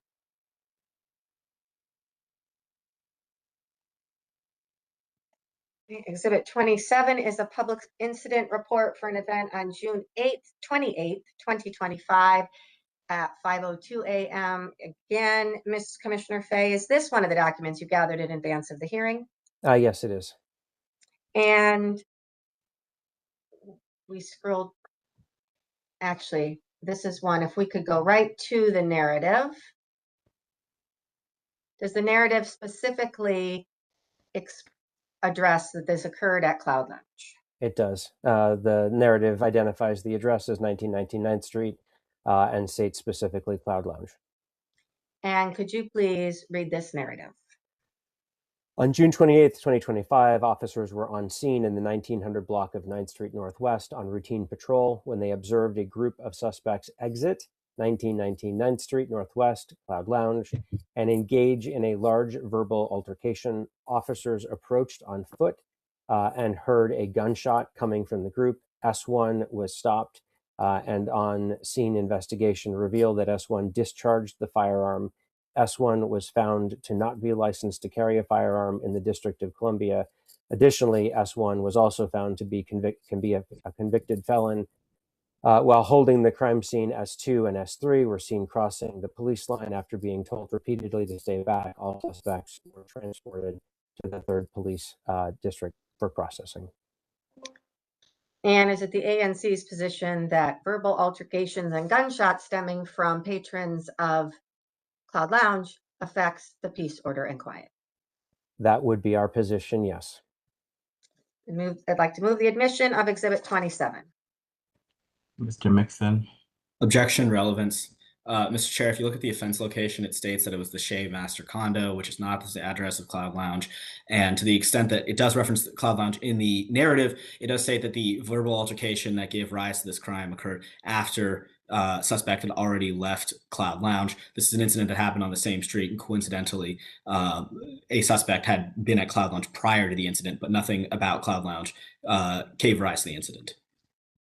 Mr. Chairman, the board knows that peace, order, and quiet in a number of prior rulings from this board relates to not only the establishment itself, but the patrons of the establishment. That is clearly established in multiple rulings of this board. These are patrons of Cloud Lounge. The police officers saw them walk out of Cloud Lounge, have an altercation, and fire a gun. That also speaks to the fact that to their security, or their security officers, so they pat everybody down. This is definitive evidence that somebody walked out of Cloud Lounge who'd been in Cloud Lounge with a gun. We don't know that they had the gun inside Cloud Lounge at the time. He was no longer a patron of Cloud Lounge at this point. I'm gonna allow it. It's at 5 o'clock in the morning. It specifically talked about it mentions Cloud Lounge, and so we'll give it the weight that it's due.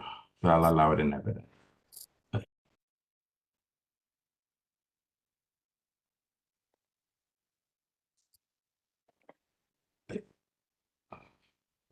And turning to exhibit, well, given the board's prior ruling on the ABCA investigation, we will skip exhibit 28.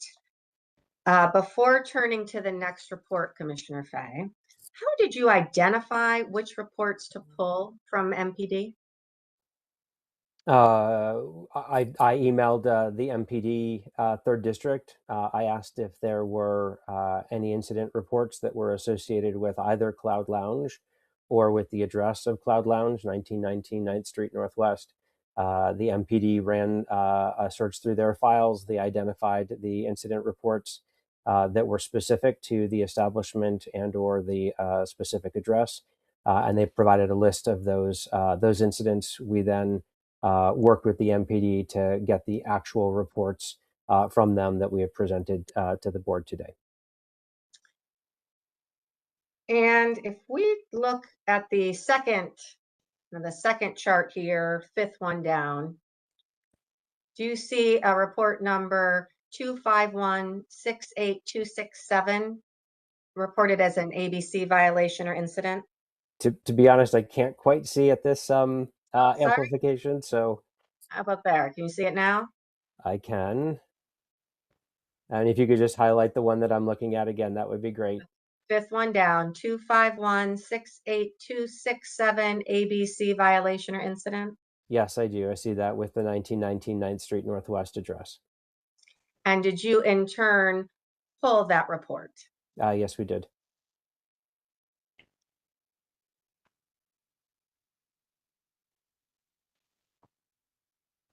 I'm now going to show you what has been marked as Protestant Exhibit 29, which is Public Incident Report 251-68267. Does that match the number that we just looked at from the email, which was an occurrence at 1919?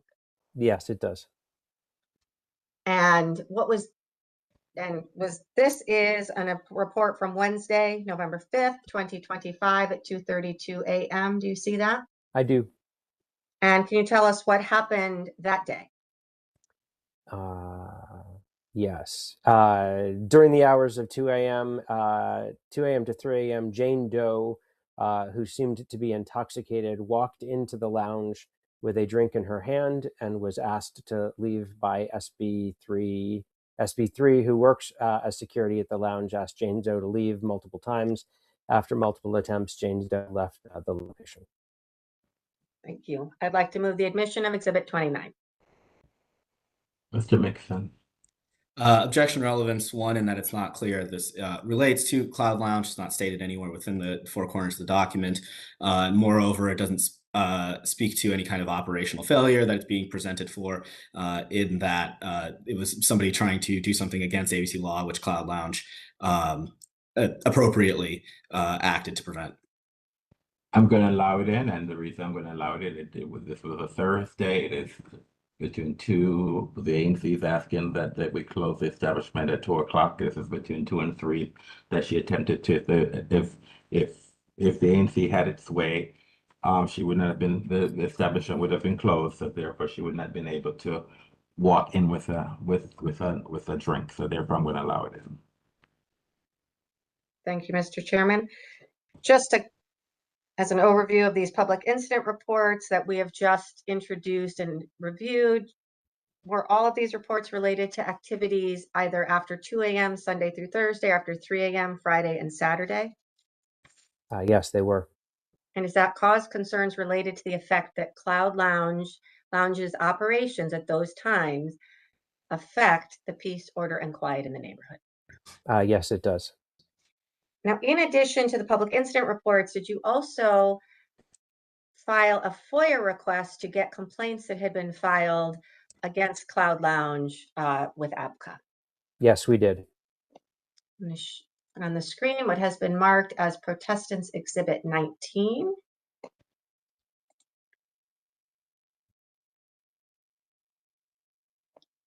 I will blow this up. Okay.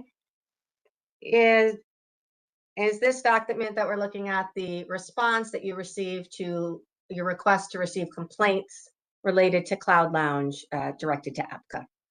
Yes, it is the response. Okay, if we go to the bottom of the first page, do you see a complaint lodged against Cloud Lounge on June 17th of 2025? I do, at 2:30 a.m. And can you tell us what the nature of that complaint was? It reads, Cloud Lounge is playing music at egregiously high levels in the middle of the night, with the bass being felt in our building next to it. Okay, and does such a complaint affect the peace, order, and quiet in the neighborhood? Absolutely does. Okay, we turn to page 3. You see another complaint to Cloud Lounge on June 16th, 2025, time of incident 3:30 a.m. I do. And what was the narrative description called into ABCA at 3:30 a.m.? Clientele vomited on doorstep of private residence, 1923 9th Street Northwest, the same residence as the two neighbors who testified resided. And does vomiting on a doorstep affect the peace, order, and quiet in the neighborhood? It does. And if we turn to page 5, do you see another complaint related to Cloud Lounge on June 16th, 2025 at 4 a.m.? I do. And what was the nature of this incident? Trash left on doorstep of private residence for second day in a row. And does trash being left on your residence affect the peace, order, and quiet of a neighborhood? It does.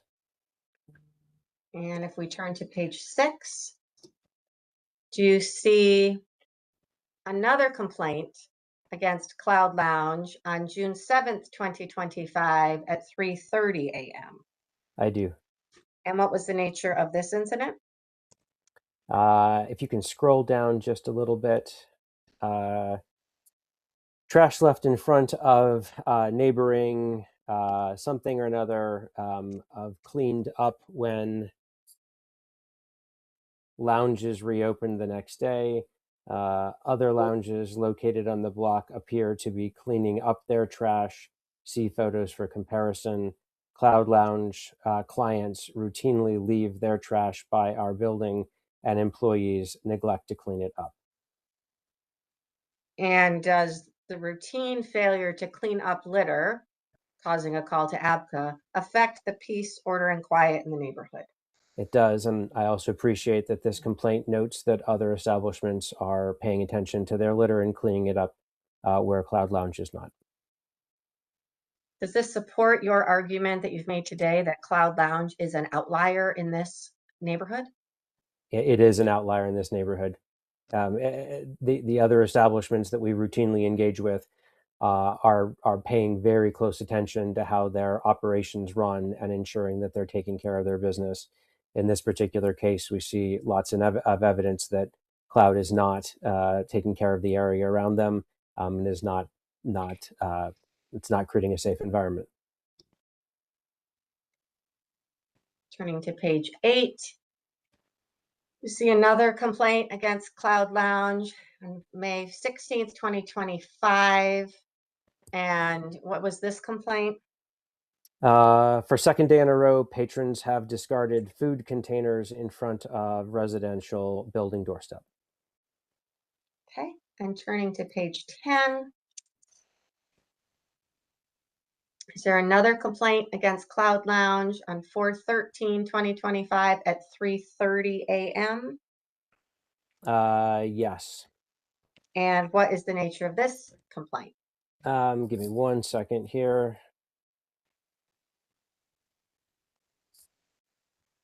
When I'm sleeping in my apartment, I am aggressively woken up by the bar's bass. My apartment faces the back of, the back of the bar.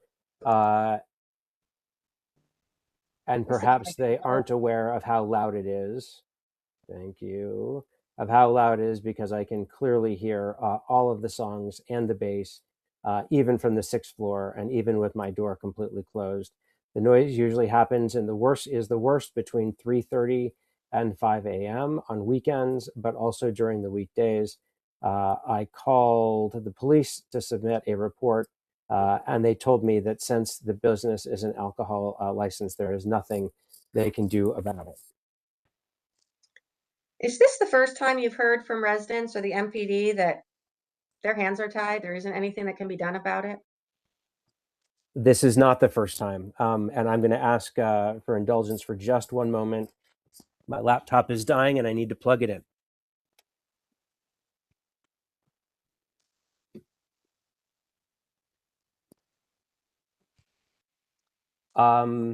No, this is not the first time. And this is, I think, part of why our commission is trying so hard to get the ABCA board's attention on this. When neighbors call and ask for help, they are routinely told that the only group in the city that can help address these types of issues is the ABCA board. I've had a bar who we reached a very successful settlement agreement on with a noise complaint. Was complaining to me that he didn't like these settlement agreements. And I said, look, if you have a neighbor who is playing their sound really loud at 3 o'clock in the morning, you can call the police and the police will show up and they will say, you need to turn down your music. If it's a bar and you call, they will say, there's nothing we can do about it. The rules don't apply. ABCA has to take care of this. This is why we're here asking for ABCA, for the board's help. Thank you. And the last incident here on April 5th, 2025, Cloud Lounge incident at 6 a.m. What was the nature of the complaint? Littering in front of adjacent private residence condominium building. So we have now been through MPD incident reports, calls made to ABCA, and you've seen the introduction of the ABCA violations. Do the number of calls, incidents, ABCA violations combined raise concerns about whether Cloud specifically is the type of establishment that should be allowed to operate on extended hours? It honestly raises the concern about it operating by given latter Mr. Fay, your internet connection is poor. I can't hear you. Mhm. Can you hear me now? Yeah, that's better. Okay. So yes, it does raise concerns about its extended hours. This is not the kind of history that we see from really any other establishment in the commission area. And the fact that we see such a concentration of these types of activities in those hours after 2 a.m. and after 3 a.m. And see from the ABCA zone investigator that there's a kind of a flocking of people to this establishment after others close, means that it's creating even more of a potential for disruption and potential danger. Now, finally, in your role as an ANC commissioner, have you had cause to discuss concerns about policing with the MPD? We have. Okay, And what have you, why are we talking about policing? This is not, that's not an issue that this board can that this board can address. We can't address policing. Let's stick to ABC issue amendment about Cloud One.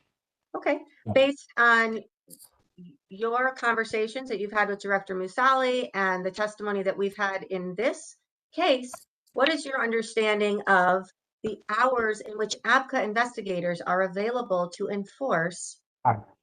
We're not gonna go there because it is. And I'm gonna put this on the record. I mean, people believe that between 4 to 6, that the agency, we don't do enforcement. We do have the ability to do that. So I'm not gonna go into enforce this agency. As long as I'm chair, we have the ability to do enforcement between 4 to 6.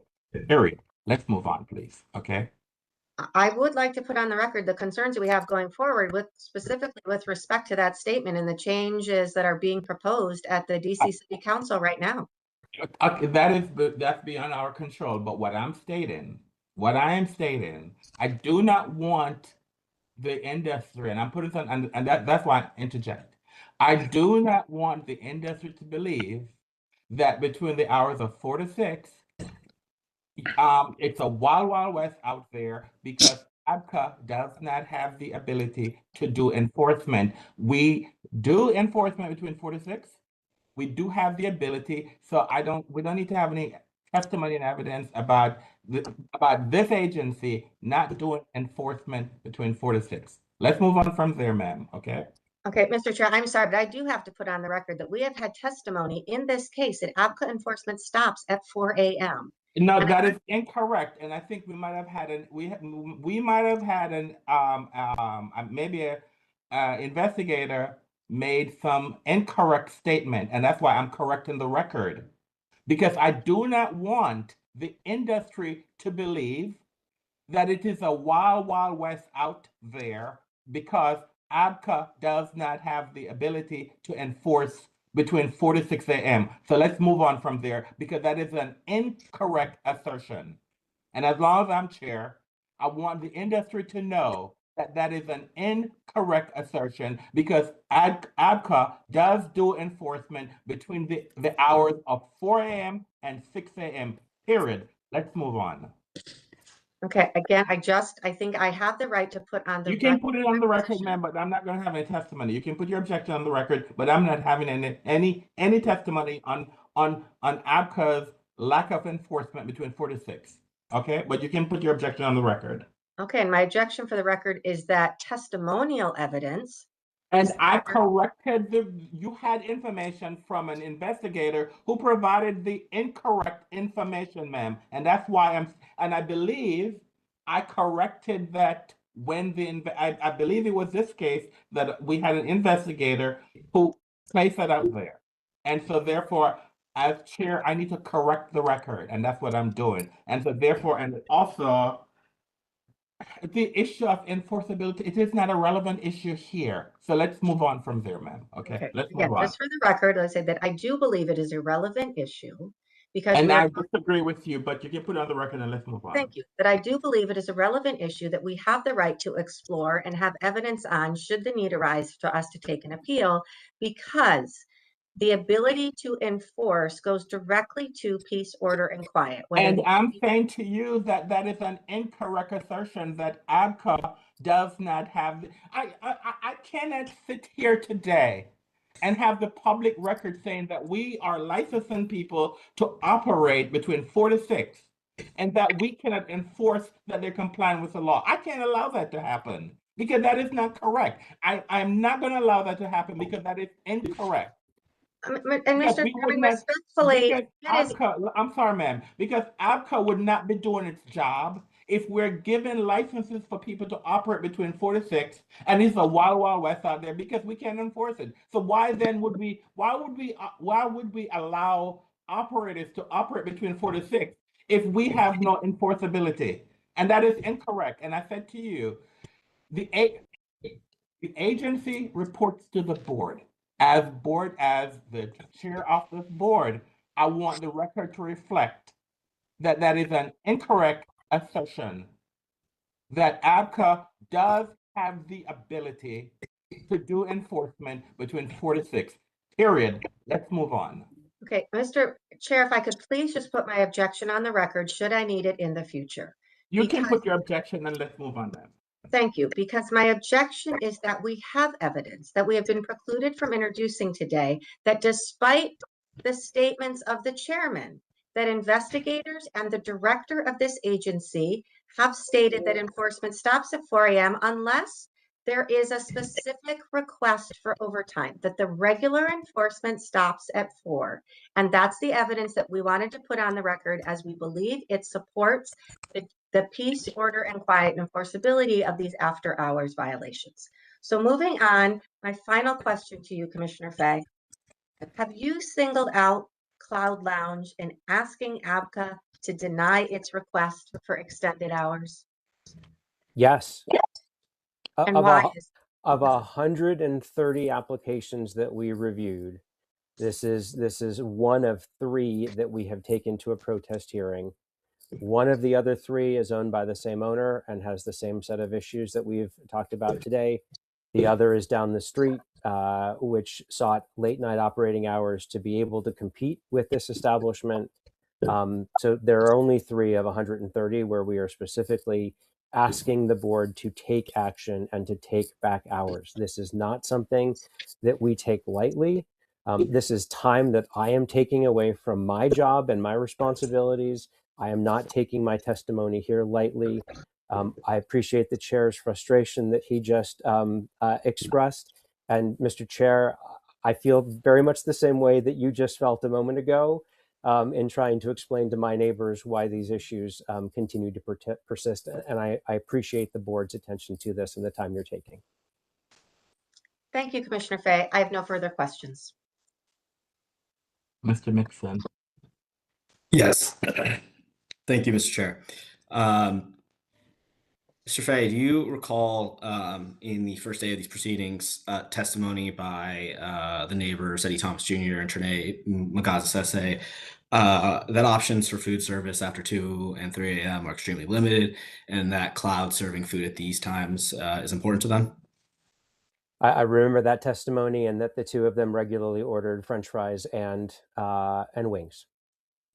And do you understand that do you see how it could be a loss to the community to not have some of those options available at hours, especially for patrons of late night establishments who may need to eat after drinking, or workers whose shifts end at a late hour.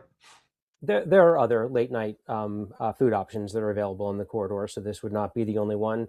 And other late night food operators do not sell alcohol, which eliminates the risk of after hour alcohol sales.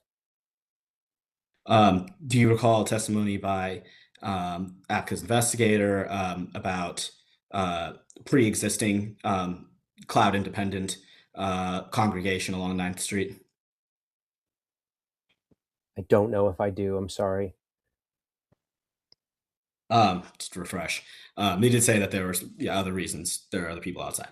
You see that even if the conditions sought by the protestants were in fact implemented, would that put an end to any noise or disturbances in and around 9th Street? What I recall from the testimony of the ABCA investigator assigned to this case is that she was observing a large number of individuals who were coming from other parts of the U Street area to Cloud Lounge in the after 2 o'clock, after 3 o'clock timeframe, suggesting to her that there was a general knowledge that this was one of the few locations that was open after hours, and so it attracted a lot of people. Secondly, there are no other establishments on that area. Unity now has the right that operate after 2 o'clock and 3 o'clock, and so the commission's position is that if this Cloud Lounge was to close at 2 o'clock or 3 o'clock, we would not have people gathering, standing in lines and congregating around Cloud Lounge after 2 o'clock and 3 o'clock if they were closing at 2 o'clock or 3 o'clock. Is it true that among the various police reports the protestants put into evidence, some of those took place outside or away from the establishment? Each one of the reports that we submitted references the address of 1919 9th Street and Cloud Lounge. And my concern and the concern of the people that I'm representing is that it's not that someone is going to get hurt at the front door of Cloud Lounge. There is a concern that people along the block are going to be hurt, people around the corner are going to be hurt. And so if there are issues that are emanating from or starting at Cloud Lounge, we believe that that is a disruption of peace, order, and quiet as a result of Cloud Lounge. Is it a failure of Cloud Lounge if somebody attempts not to pay their bill at the establishment? It's not a failure of Cloud Lounge if someone attempts not to pay their bill, but it is the fact that they're open after 2 o'clock that would lead to that person being thrown out onto the street after 2 o'clock, creating more commotion and disruption. And was it your testimony just now that you are singling out this establishment, yes or no? Yes. Thank you. No further questions. Any questions by any board members?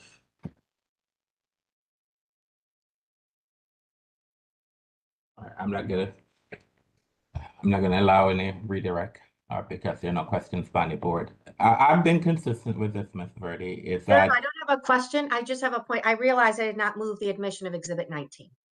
what was Exhibit 19, ma'am? That was the FOIA request. I knew it was a FOIA request made to To ABCA? ABCA. Yes, Okay, I'll move it in evidence. thank I'm you. not gonna ask Mr. I know I didn't ask you, Mr. But it's a part of our document, so in evidence.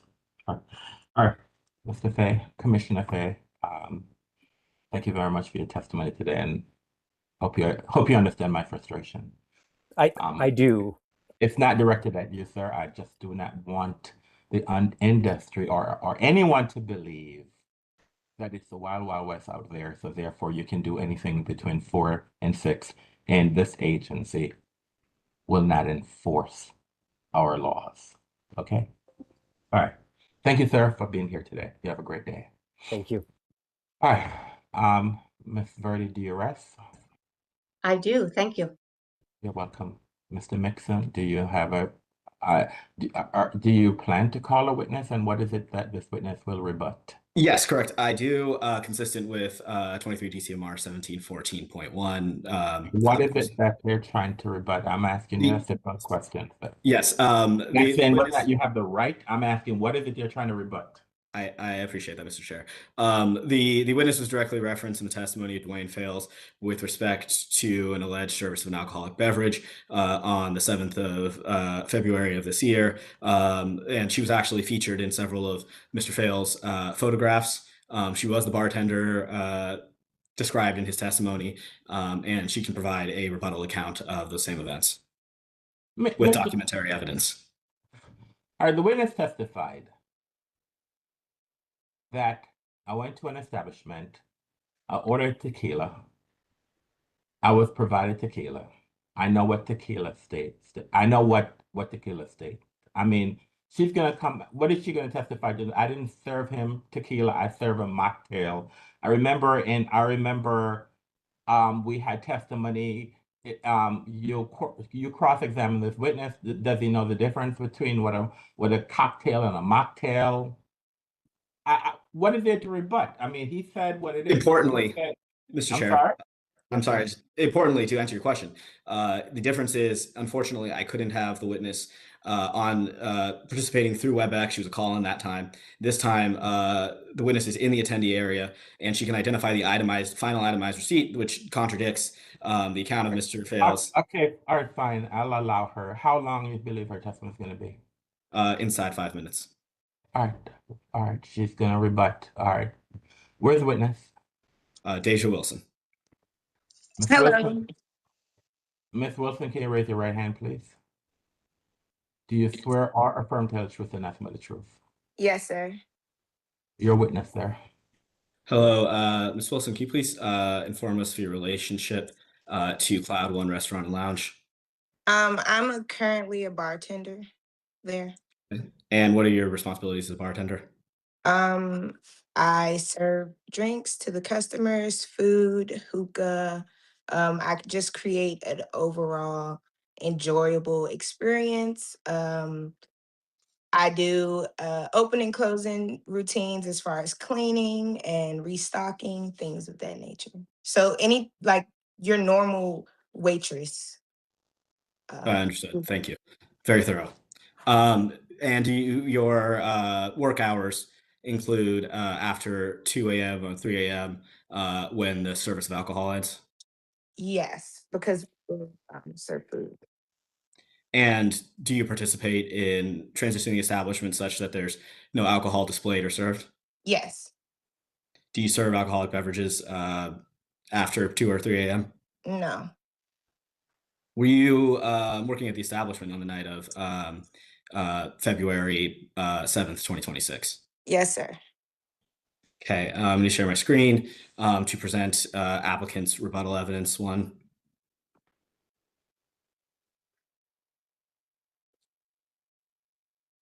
We should fill out the ability unless there's an issue. Okay, go ahead. And Ms. Wilson, are you familiar with this document? Yes. And can you please describe what it depicts? This is a receipt, and it looks like it's a $28 receipt with tax and gratuity included. So it's for food, after hours food. We only had chicken wings at the time, so chicken wings and fries. And who is identified as the cashier on this this receipt? Me. Yeah, that's your name? Yes. Okay, thank you. And can you describe the below what date and time is referenced on it? The date and time is February 7th, 2026 at 3:47 a.m. Okay, thank you. I'll also present for comparison so that we can get a full count. What it was previously marked as Protestants Exhibit 10.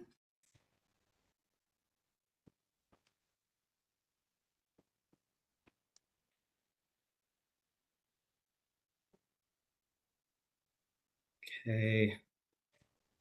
And a little awkward, but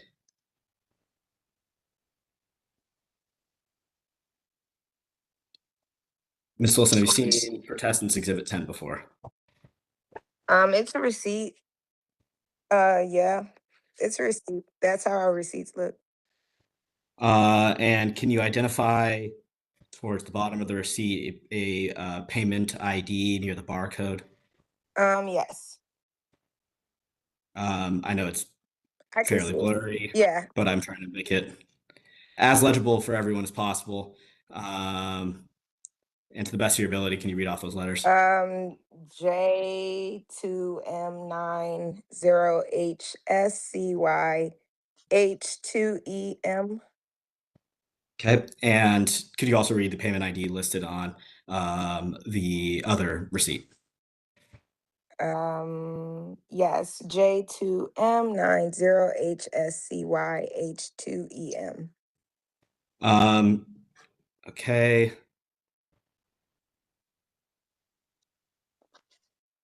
And can you see the date and time listed on the photo of the receipt? Yes, the date and time on the photo is February 7th, 2026, 3:47 a.m. Okay. And can you see where it says debit authorization, Visa, and can you read those numbers, please? Credit authorization. Yes, the reference ID. Can you see my cursor? I'm looking for it. Hold on. No, I can't. Do you see where it says debit Yes. Where it says underneath US it? debit, and then it says right, and then the reference number is 603-8005-8763D. Oh, okay. No, I'm looking up higher. Board's indulgence, sorry. Do you see the number Oh 7454 yes, after up Visa? there, yeah. And do you see those same numbers referenced on the other receipt? Yes. Okay. Would it be fair based on this overlap? Oh, and one more. You see the cashier listed on the photo receipt? Yes. And is that also your name? Yes. Okay. Would it be fair, Ms. Wilson, to conclude that these receipts represent the same transaction? Yes. And what is listed on the final item? Oh, and let me back up. Why are there two different versions of this receipt? The paper receipt that there's a picture of, that is a receipt before we put in our tips at the end of the night. So that is just the base of whatever they ordered plus taxes. And And then so, the one and on then the receipt on the left, can you describe what that is? the receipt on the left, it looks like the person left a $2 tip, so it's included with the tip. And is it, would you say that the second receipt came afterwards as a final total? Yes. Thank you. And what item is referenced on the final itemized receipt? Chicken wings and fries. I mean, does it say that or how is it Oh represented? no, it's references after hours food. Thank you. And is any product, any sold products shown on the photo receipt? No, Thank you. it doesn't. So in this transaction, what is it that you sold? In this transaction, I sold a 5-piece wing with fries, regular.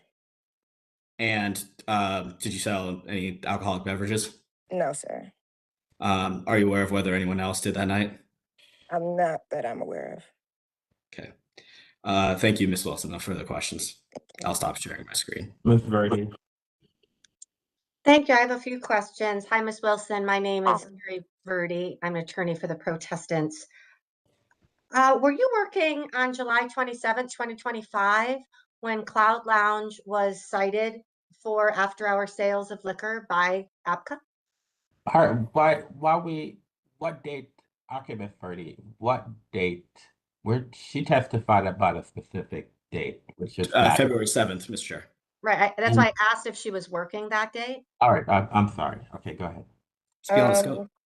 Could you repeat the date? Mr. July. Chair, objection is beyond the scope. I only spoke about February 7th. All questioning should pertain to February 7th. Right, that's what I'm saying, and she's asking about what date. July 27th. I'm just asking if she was working that day. Well, why are we asking her? That's not relevant to her testimony, ma'am. I mean, Okay. she testifies about specific dates. So why are we asking her about a different date? That's not relevant. So I'm gonna sustain the objection. Okay, then I do have one question that pertains directly to your testimony. You said in addition to selling alcohol, you sell hookah. Is that correct? At one point, yes. Thank you. No further questions. Any questions by any board members? Yeah, one quick question. Um, we're going through this breakdown of a receipt. There aren't any food items listed. How do you know that you sold chicken wings and fries on February 7th, 2025, whatever the date is on that receipt? How do you know that? Because we extended our menu around my birthday, which is in March. And prior to that, we only had wings and fries. Right. So it's not an itemized thing. I guess I'm more so asking about your memory. You Mhm. work every day, you work Yes. often, you have many different transactions. You Yes. got to convince me that you know that you sold chicken wings and fries for $28 on February 7th, a year ago. Right. So I know this for a fact because that night, that is all we had available. In February, that is literally the only food we had available. Like, despite our menu, that was the only food we had available. I couldn't sell him any other food because we did not have it. So if I rang in an after hour food, it could have only been for that because we did not have anything else at that time. All right. So it just tells me someone paid $28 with the tip.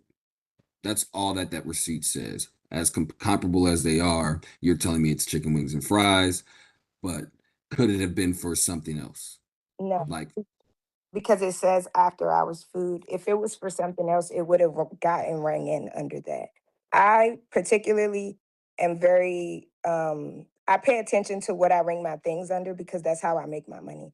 If I ring something in wrong, then it could possibly mess with my gratuity. So I have to be on making sure that I'm making my money properly because I have to keep up with that. so there's no chance in the world that someone purchased alcohol at that time No, and and it especially was not for input. me. Okay. All right. Thank you.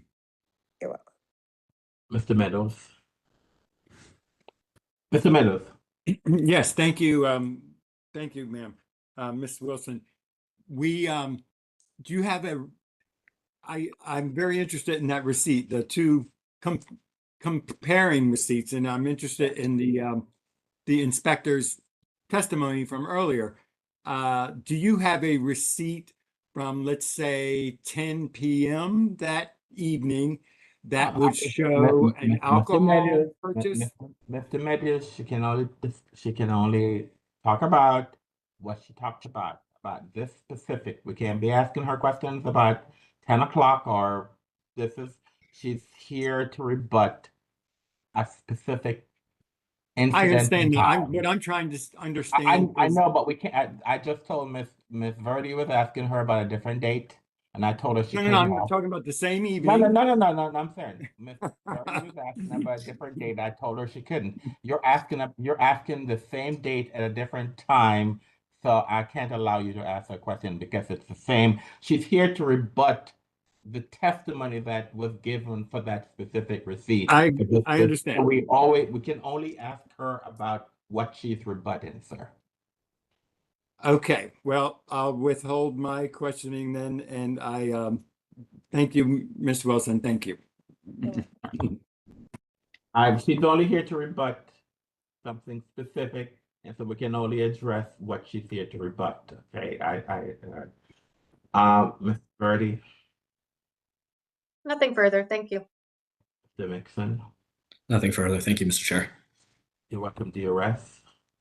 Yes, app can rest. All right. I see you guys push my 1 o'clock drop my deadline to 1:30, but as I said, we're gonna finish this case today, and so we're gonna finish this case. So, are you ready for closing, Mr. Mixon? That I am. And I need the parties to be specific what it is that they're requesting from the board. Oh, I'm sorry, Ms. Wilson. Thank you very much for your testimony today. No problem. You're free to go. Thank you. All right. All right. Okay, so go ahead, Mr. Mixon. Thank you, Mr. Chair. Members of the board, Cloud One Restaurant and Lounge has met its burden to show by clear and convincing evidence that its currently approved hours of operation have not had an adverse impact on peace, order, and quiet, residential parking, and vehicular and pedestrian safety, or real property values. Investigator Davis testified that in his several visits to the establishment, he observed no issues with patron safety or noise emanating from the establishment. In inspecting the establishment's interior, he witnessed no issues that would give rise to peace, order, and quiet concerns. He observed that security did a good job of maintaining order, organizing the entry line, and searching patrons to prevent the entry of weapons, and turning away potential patrons for intoxication. And at no point did he observe for the service of alcohol after approved hours. You also heard from Head of Security Ronald Scott, a security professional with 20 years of experience, who trains cloud security to implement the full suite of procedures necessary to keep a nightlife establishment safe and orderly. Mr. Scott trains his personnel to check for valid identification, to limit admission of persons of at least 21 years of age, to perform pat-down and bag searches to prevent the entrance of weapons, and to resolve conflicts in a non-confrontational manner. Mr. Scott's team also participates in transitioning the establishment from alcohol sales to food and mocktail operations in later hours, making sure all alcoholic beverage have been disposed of by the end of approved hours. Mr. Scott further explained that he and his staff work to minimize any of the negative effects of litter around the exterior by cleaning up any trash or vomit from the entrance through to the adjacent 1923 building. And to the extent that there have been some protestant discussion about the length of the line at the relevant hours, we can understand how Mr. Scott's thorough methods for ensuring safe entry can contribute to that. Further, you heard from Metset Antonet, Cloud's general manager, who supervises the establishment's full range of food and beverage operations, including during the hours relevant to the protest, and trains staff to perform those operations in a manner consistent with ABC laws and regulations. Ms. Antonet testified that when the establishment's approved hours of operation are coming to an end, they lock away all alcoholic beverages in a secured room near the bar, accessible only to herself and the owner, turns on its lights to signify the end of approved hours, and clears any remaining served beverages, all in service of transitioning the business to a food and mocktail-based model. She described the establishment lowered the volume of its music and had no issues related to noise at these hours. She also spoke to parking and transportation issues, in that it instructs the minority of its personnel who actually arrive by driving to only park in legal public spaces, that it does not permit such personnel to park in the alley behind the premises, and that patrons who arrive after 2 or 3 a.m. are coming on foot from nearby establishments. And contrary to the protestants' representations, that they'd like you to believe there's a complete consensus among residents of the neighborhood in support of their proposed restrictions, this board heard from neighbors Eddie Thomas Jr. and Trede Magaza-Sese, both who spoke to the fact that they are aware of no disturbances caused by the establishment, that the security is highly competent, and that its late night food service are important features of their community. As they said, and the board is well aware, choices for prepared food at these hours are highly limited, and Cloud gives them the opportunity to get a dining experience that they value. Ms. Magaza-Sese, after 18 hours of nursing, relies on Cloud to serve her chicken wings, and as you can imagine, many other people whose labor contributes to our community while the rest of us are sleeping may very well want a meal from Cloud Lounge at that time. To respond to specific points raised by the protestants, they speak much of the high volume of people who are on 9th Street, but as Investigator Davis' testimony reflects, this is for factors that exist independently of Cloud and likely predated this operator even being there. And that even a reduction in the hours of this establishment would not cause 9th Street to suddenly no longer be a place of social congregation in the fact of where it is located with respect to other neighboring nightlife streets within that part of the district. On the real property values issue, all we had were extremely secondhand accounts of lost property values with extremely vague reference to any particular units, unsupported by any expert testimony, any demonstration of actual real transactions or references to independent evaluators, and very little in the way of a nexus to the establishment, as no witness actually was able to testify to the value of their own property values. We heard much about crimes that were either done to the establishment or at other locations, with the only nexus being that patrons who had been at the establishment happened to have been in the establishment prior to these incidents taking place. And I don't think it's any kind of failure or a sign of inappropriateness that someone doesn't try to pay their bill or tries to enter the establishment holding a beverage in contravention to the establishment's security procedures and the law.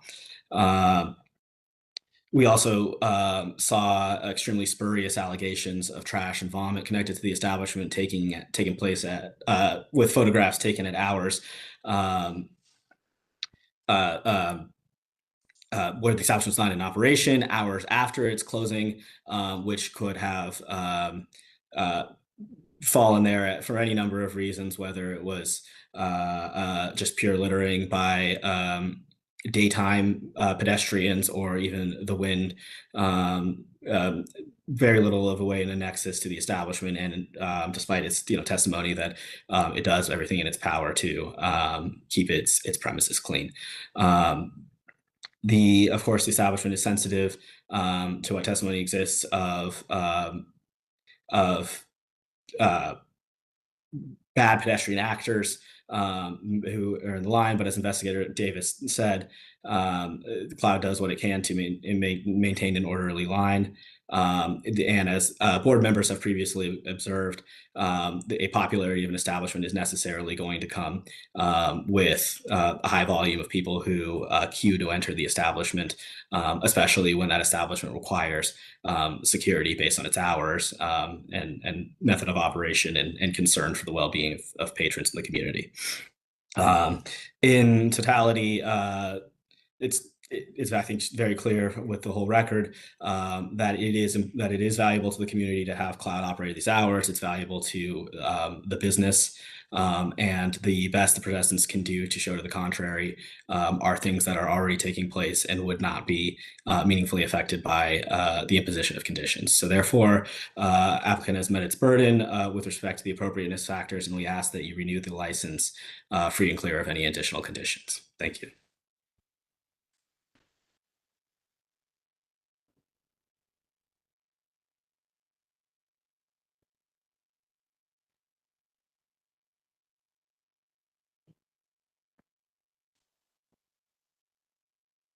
Ms. Verdi.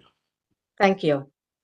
And thank you, all three of you, for your time and attention over 2 long days. And on behalf of myself and my client, we very much appreciate it. Now, through this protest, the ANC and the Party of Five are asking this board to reduce Cloud Lounge's hours of operations. As you're all aware, Cloud is licensed to operate until 6 a.m. daily, 7 days a week, which is an outlier for this area. Because of Cloud Lounge's history of significant violations and due to the substantial and negative impact these late night hours have on the peace, order, and quiet of the area, as well as vehicular parking, pedestrian safety, and property values, the ANC and the Party of Five are asking this board to limit Cloud Lounge's hours of operation to 2 a.m. Sunday through Thursday and 3 a.m. Friday and Saturday. The evidence presented today makes clear that it is time for ABCA to enforce this promise to protect its neighbors and its communities. Despite what Cameron Mixon said, there is over 2 sessions with this board. We have presented overwhelming evidence that supports our position. First, ABCA investigator visited Cloud Lounge 17 times over a 2-month period to prepare her report. And she noted that around 3 a.m. on weekend nights, patrons swarmed to Cloud Lounge. And that based on her observations, it is well known that the establishment is one of the only places open after hours, and crowds arrive looking for late night activity. That same investigator presented evidence of long, rowdy lines that routinely form in front of Cloud Lounge, creating noise and disruption in front of Cloud Lounge and extending down the sidewalk. A member of the Party of Five who lives next door to Cloud Lounge testified to being physically threatened by Cloud Lounge patrons waiting in line when he simply crossed through it to enter into his own home. That neighbor further testified to the loud, amplified music that he can hear, and Ms. Liu also testified to the loud, amplified noise being heard by all of the people living in that building whose wall abuts Cloud Lounge and that music is disturbing typically after 2 a.m. and 3 a.m. It limits their abilities to sleep, and has caused people to break their leases so that they do not have to live next door to Cloud Lounge. Another member of the Party of Five presented photographic evidence of the regular litter that is left on the streets by the patrons of Cloud Lounge, and evidence that a shattered glass door was not cleaned up for close to 12 hours. Mr. Mixon described those photographs as spurious attempts to pin that litter to Cloud Lounge. But look at the FOIA requests. The FOIA requests are that people are calling, and it is specifically tied to Cloud Lounge. There's also photographic evidence to support that the patrons of Cloud have vomited on the doorstep of the adjacent condo building. And all of this evidence, it's not spurious. It is supported by contemporaneous calls to ABCA, which were recorded in the FOIA response that we provided.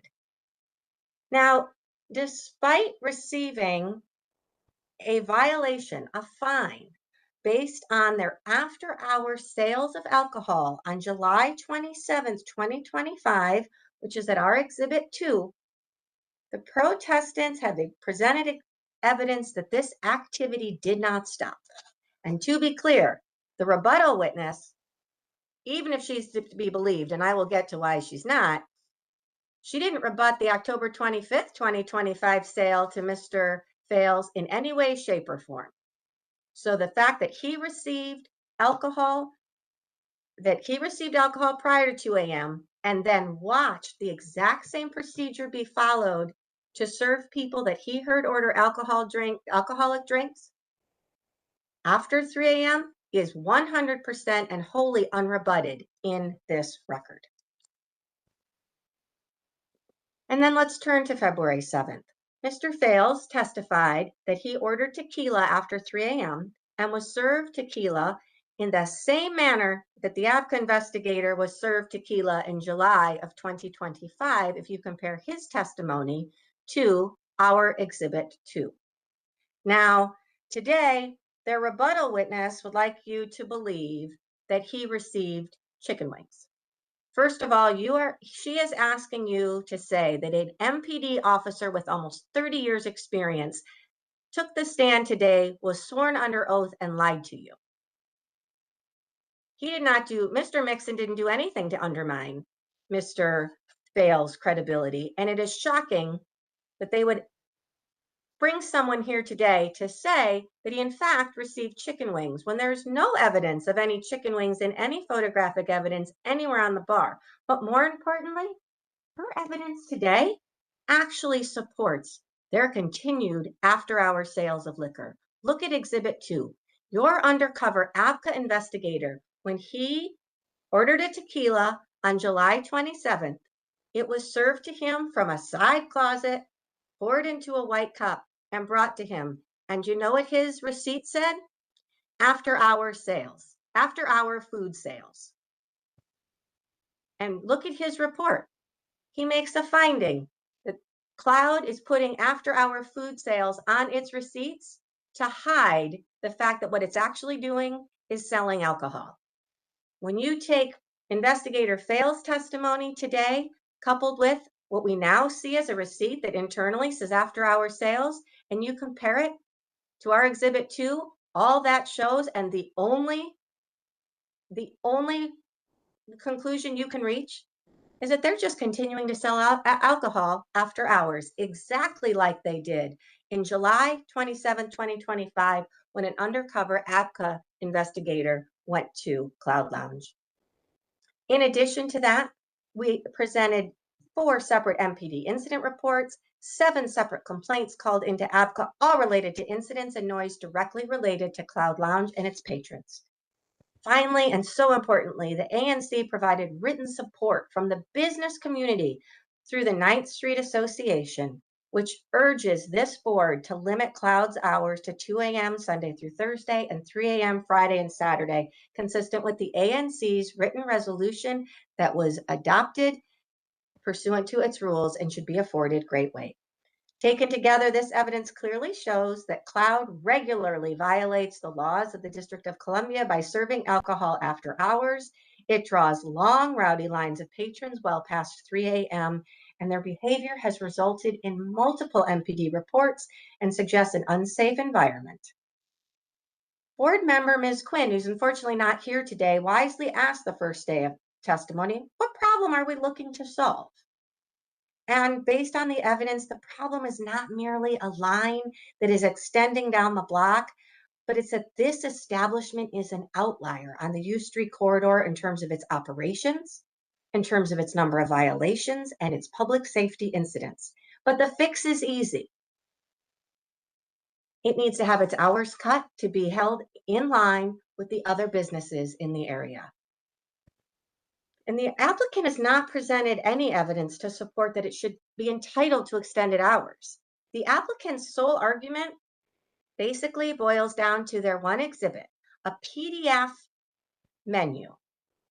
Now, they shockingly, to me, introduced this menu when their own rebuttal witness, who they just put up, said, we only serve chicken wings. Yet they put a menu in front of you to create an argument that they have some sort of robust food service, includes tilapia, includes mozzarella sticks. You take a look at that menu and then think about the evidence that they presented. It's shocking. Their own witness says, at most, sometimes they serve chicken wings, yet they introduced a menu to somehow support to you that they have to have they need this privilege of extended hours so that they can serve food to the community. They lied. Sometimes they serve chicken wings. They don't serve a robust food menu. There's absolutely no evidence that they do. The actual evidence that presented was that sometimes they sell chicken wings. They didn't provide any records to support food service except for one receipt that says after hours food for $28, which is not supported by the testimony evidence that what that actually was for was a shot of tequila. Through our investigator, we provided several pictures of clouds on 2 separate days. There is not look at those pictures. There isn't a food container anywhere to be seen. Investigator Fales testified he never saw anybody eating food. He testified that there was never a menu available. The ABCA investigator testified that Thursdays through Saturday were mainly for drinking, not eating, and that Sunday through Wednesday was really for socializing. Eddie Thomas Jr., the applicant's own witness, said he's never seen the menu and that the establishment was, his quote, predominantly drinking. And Ms. Mgaza Seze, another witness for the applicant, whose husband DJs for the owner at another establishment, also testified that she was not familiar with the menu. She orders chicken wings. So the evidence at most suggests that on occasion people can purchase some chicken wings. But the photographic evidence, the testimonial evidence demonstrate that this is not a large part of their business, and it's not part of the business that is available all the time. And in terms of the peace, order, and quiet, we presented multiple witnesses who live next door to Cloud and that are routinely disturbed by the loud noises emanating from the club, the car parties from patrons of Cloud Lounge, and from the patrons that queue in their street. We presented evidence of regular litter in front of Cloud Lounge. And these witnesses that we produced are those that are directly affected by the noise, the crowds, the litter, the crime, all of which stems from Cloud. And what does Mr. Mixon want you to believe? That their 2 witnesses, Eddie Thomas Jr. and Ms. Mgaza Seze, are really the experts here. Eddie Thomas Jr. lives 3 blocks away, and Ms. Mgaza Seze lives over a block away. So when it comes to peace, order, and quiet, when you are deciding which evidence is more credible and which individuals really know the effect, it is those that live in the community with a wall adjacent to Cloud Lounge. And finally, as board members, you have to assess the credibility of the applicant's witnesses. In particular, Ms. Antona denied that any after-hours sale of liquor occurs. Yet our investigator observed it on 2 occasions, and one of them is wholly unrebutted. She further testified, quote, we don't serve hookah. Not only did our investigator have a picture of hookah? Today, their rebuttal witness said she sometimes serves hookah. So I would suggest that Ms. Antina's testimony is not credible or worthy of belief. And finally, we are asking this board because to cut the hours here, because that is the only remedy available. And you are the only body that can give this neighborhood the help that it needs. If not ABCA, there's nowhere for them to go. And we should also look at the testimony of Ronald Scott, their own security officer, who said lots of times they close at 4 a.m. on Sunday through Thursday, and sometimes 5 a.m. Friday and Saturday. So while Mr. Mixon might be arguing here today that the cutting of those hours would really affect this business, argument of counsel is not evidence. The evidence is the testimony that was before you. And the testimony is that they don't always have to be open till 6, that they lots of times close at 4 or 5. So then what we're asking you to do, board, is merely cut a few hours off of that to give this community some relief from the crowds, the litter, the lines, the noise, the parking disturbances, so that there is some balance that can start to be brought back to this community, so that you do not allow this community to be turned into an all-night club in which the neighbors are begging for help, are saying the peace, order, and quiet, it's out of control all night long.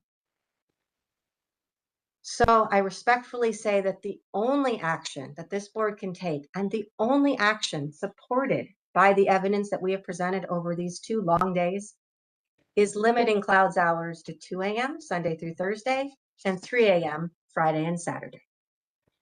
Thank you all so much, and we definitely look forward to receiving your order. Thank you, Barb. Thank you, Verdi. I thank the parties for their presentation. It went a little bit longer than I'd anticipated, but as I said, we were going to finish this today, and it is done. So the record is now closed. Do the parties wish to do proposed finding of fact and conclusion of law, or we have the right to do so?